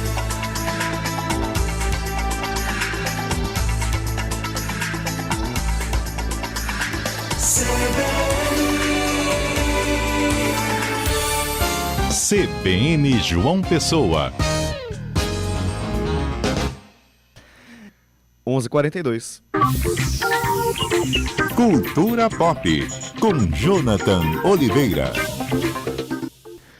Jonathan Oliveira, bom dia pra você. Fala, Caio, bom dia pra você, bom dia pros ouvintes da CBN. O Brasil, acho que voltou a acompanhar o cinema brasileiro no último ano, com muita, vamos dizer, já que no futebol também não tá dando certo, pelo menos a torcida para os filmes brasileiros, o pessoal tá tendo essa vontade de torcer pelos filmes brasileiros, de assistir aos filmes brasileiros, porque a gente lembrou, né, que os filmes brasileiros, eu digo a gente como população em geral, claro que a gente sabe que os filmes brasileiros sempre foram muito bons, mas me parece que o pessoal estava esquecido. Tava meio que apagado da memória da grande parte da população, isso, né? Eu falo de maneira generalizada, né? Lembrou que os filmes brasileiros são de muita qualidade. Às vezes precisa um Oscar para dizer, opa, lembra aqui que a gente faz filme muito bom.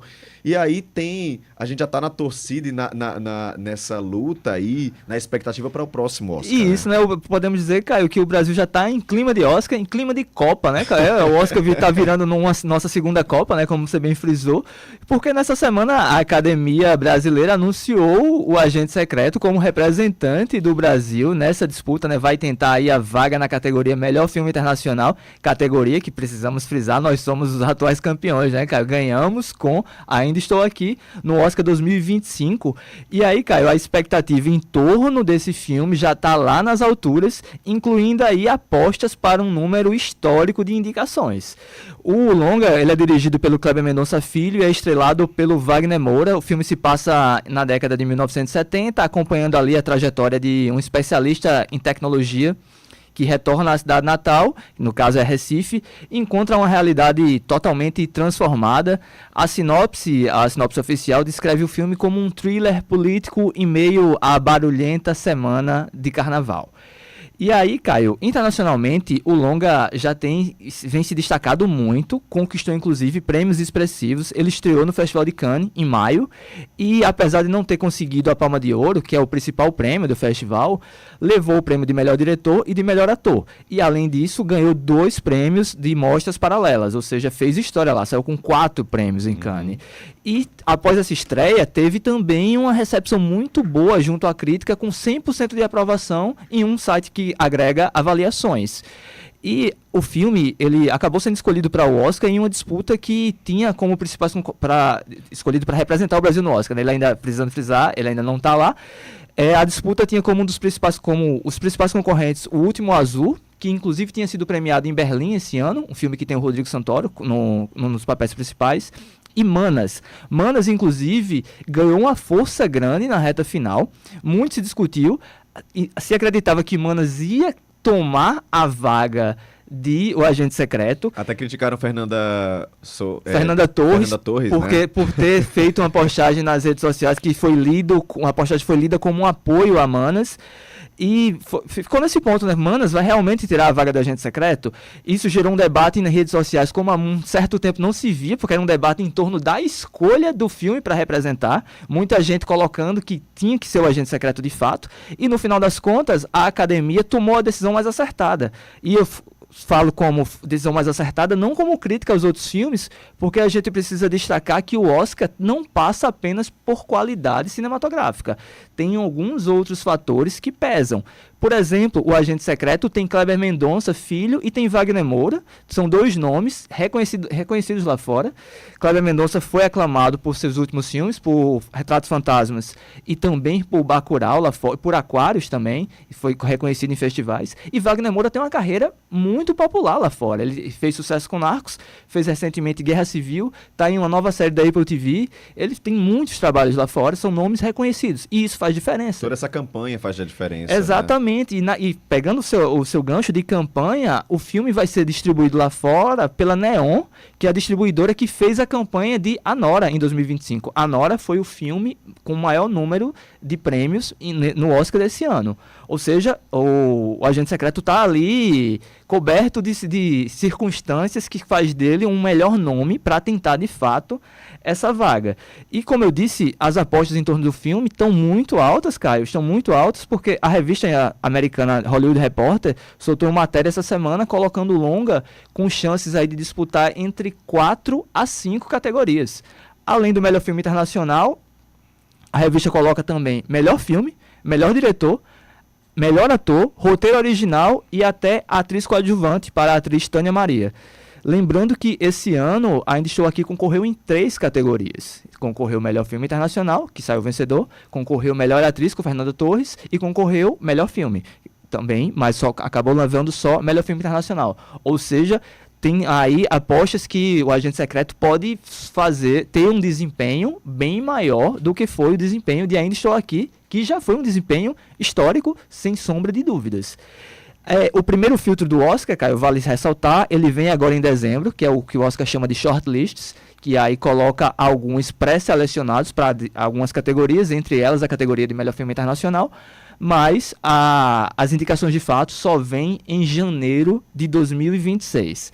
O filme, O Agente Secreto, chega aos cinemas brasileiros em 6 de novembro, e é importante a gente destacar um detalhe aqui também, que o longa está repleto de paraibanos no elenco, tá? Eita, fala aí. A gente tem, por exemplo, Jolson Cunha, Celi Farias, Buda Lira, Suzy Lopes e Fafa Dantas no longa, tá? Que muita massa. gente aí, muitos nomes paraibanos Só no elenco, fera. só fera paraibano no elenco. E tem um outro detalhe também, o Agente Secreto faz uma referenciazinha a Campina Grande, e isso já apareceu no trailer que foi divulgado, mas essa história, cara, eu não vou contar aqui, eu vou deixar para o ouvinte acessar o Jornal da Paraíba e descobrir.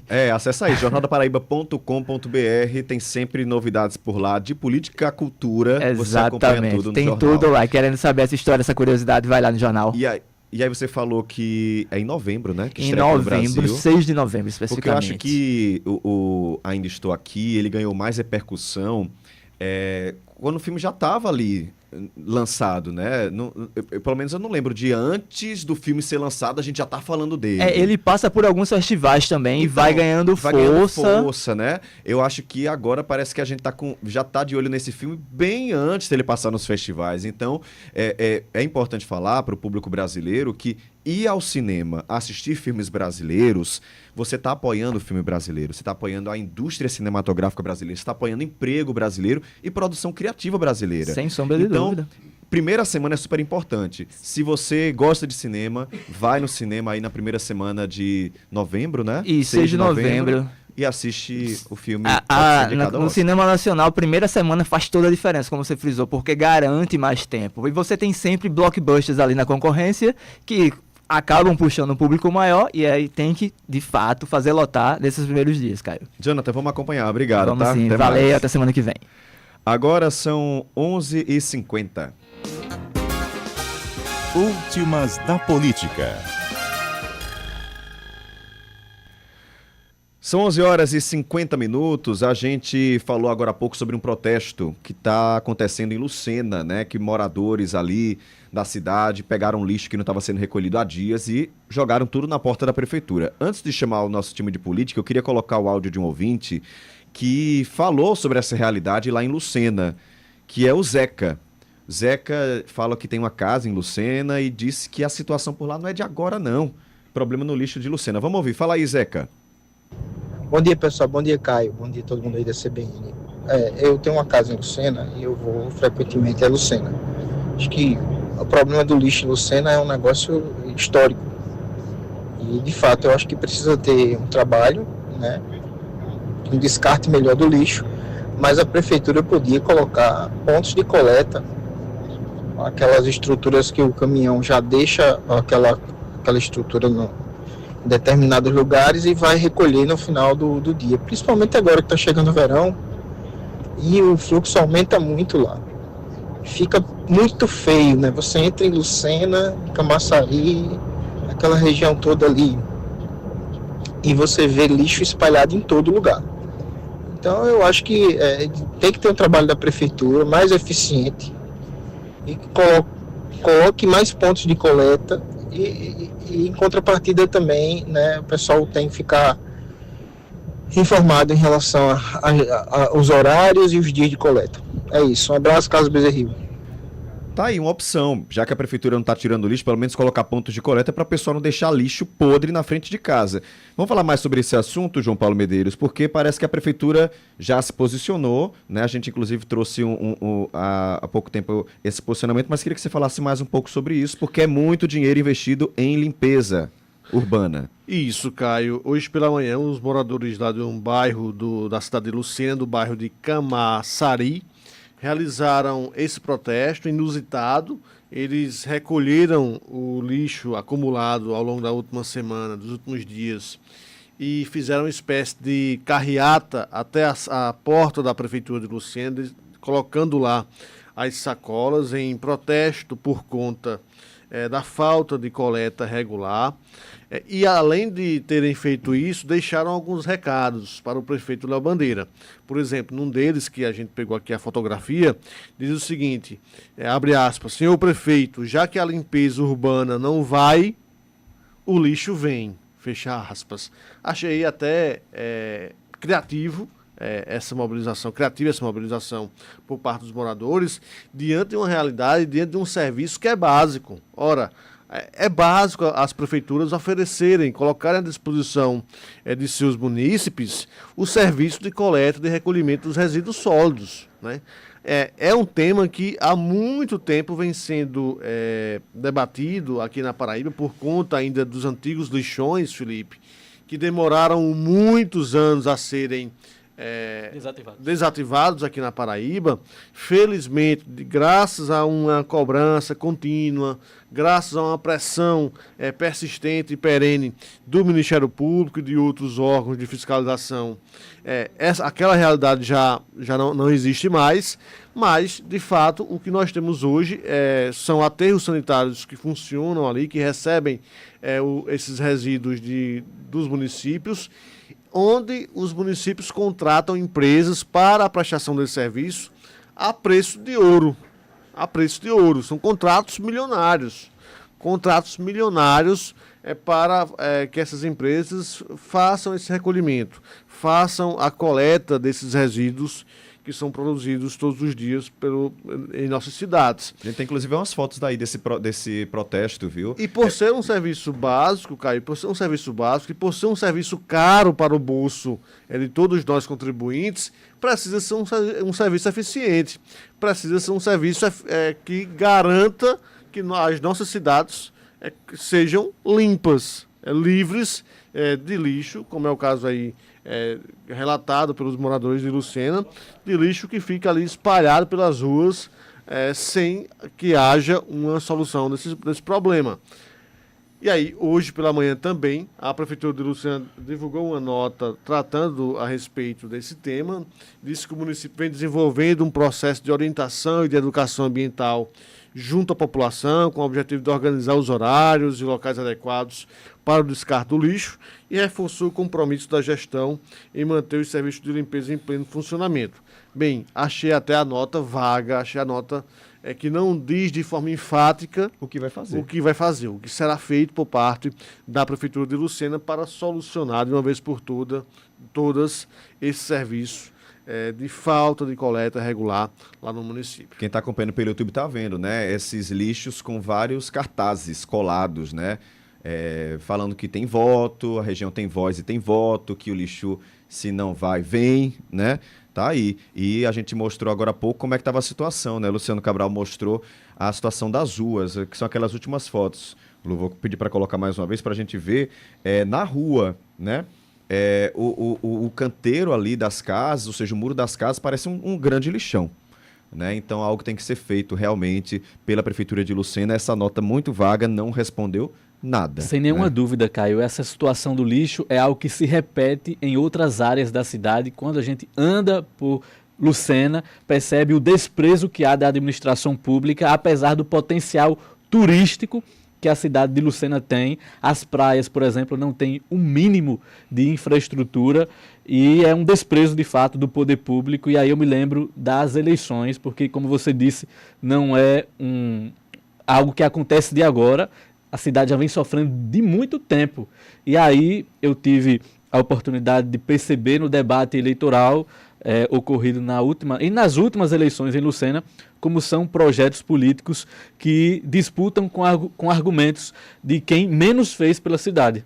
É isso que eu sempre penso sobre Lucena, porque não há o que mostrar, nem da gestão atual, nem das gestões anteriores, infelizmente. É uma cidade com enorme potencial e que precisa de um olhar sensível, tanto da gestão municipal quanto do governo do estado, porque, de fato, aquela população merece ser amparada com serviços públicos eficientes. São 11h57. Felipe, vamos falar da CPI dos combustíveis. A gente trouxe em primeira mão aqui, na hora que aconteceu, o vereador Raoni Mendes desistiu, renunciou à presidência da CPI. Quem é que pode assumir nesse momento? Porque ele disse que nem só não participar da CPI, ele não vai participar da comissão. Exatamente. O vereador Raoni Mendes, como dissemos mais cedo aqui em primeira mão na CBN, renunciou à presidência da CPI dos combustíveis. Numa nota enviada aqui para a Rádio CBN, ele disse que o uso desequilibrado e distorcido de mecanismos regimentais não fortalece a casa. Isso porque um grupo de parlamentares passou a questionar a posição de Raoni como presidente dessa comissão, já que no momento em que a CPI foi instalada, Raoni Mendes fez críticas à possível utilização da CPI como um palanque eleitoral. E aí a postura dele foi questionada por outros vereadores como uma suposta parcialidade em relação a esse tema. Entretanto, nessa nota, ele disse que não quis usar a CPI como espaço de vaidades e cortes de redes sociais que visam apenas engajamento, apesar de que um parecer da Procuradoria-Geral da Câmara indicou que ele poderia permanecer como presidente, já que houve ali todo um processo de indicação da mesa diretora da Câmara, legitimando a posição que ele até então ocupava. O fato é que ele não é mais o presidente, não participa não somente da presidência, mas também deixou também de ser um integrante da CPI. Hoje eu conversei agora há pouco com alguns vereadores e há uma construção em andamento nesse momento. Nas próximas horas esse nome já deve ser anunciado. E um dos cotados para assumir a presidência da CPI é o vereador Valdir Trindade. Eu conversei com um integrante da CPI que me disse que de fato é um nome que agregaria e que traria consenso para a comissão. Eu conversei também com o líder do governo, o vereador Odon Bezerra, que me disse que ele é um dos cotados, mas a decisão ainda não está fechada, isso porque os vereadores deverão se reunir logo mais para bater o martelo e formalizar esse convite ao vereador Valdir Trindade, com quem também conversei agora há pouco. Ele disse que ainda aguarda ser oficialmente convidado para avaliar aí se vale a pena seguir à frente da comissão parlamentar de inquérito que vai investigar uma possível formação de cartel acerca dos preços de combustíveis aqui na capital. Certamente daqui a pouco sai esse nome e Angélica Nunes deve trazer as atualizações no CBN Cotidiano hoje à tarde aqui na CBN. Tá aí, vamos acompanhar, né? Porque é uma CPI que muitas vezes a gente fala de CPI que não tem nem sentido, né? Que é muito mais política, mas me parece que essa CPI existe um apelo popular. As pessoas querem saber, e não só saber porque esse combustível subiu de forma gigantesca, né? Com 40 centavos, né? Sem explicação, mas também que se possa punir caso tenha havido esse combinado, esse cartel que não é permitido por lei. Bem, Felipe, João Paulo, muito obrigado pela participação. E a gente chega ao fim do CBN João Pessoa, com os trabalhos técnicos de Luciano Cabral, na edição Felipe Nunes e na produção Renan Mesquita e Denise Vilar. Apresentação Caio Ismael. Um grande abraço, uma ótima tarde e até amanhã.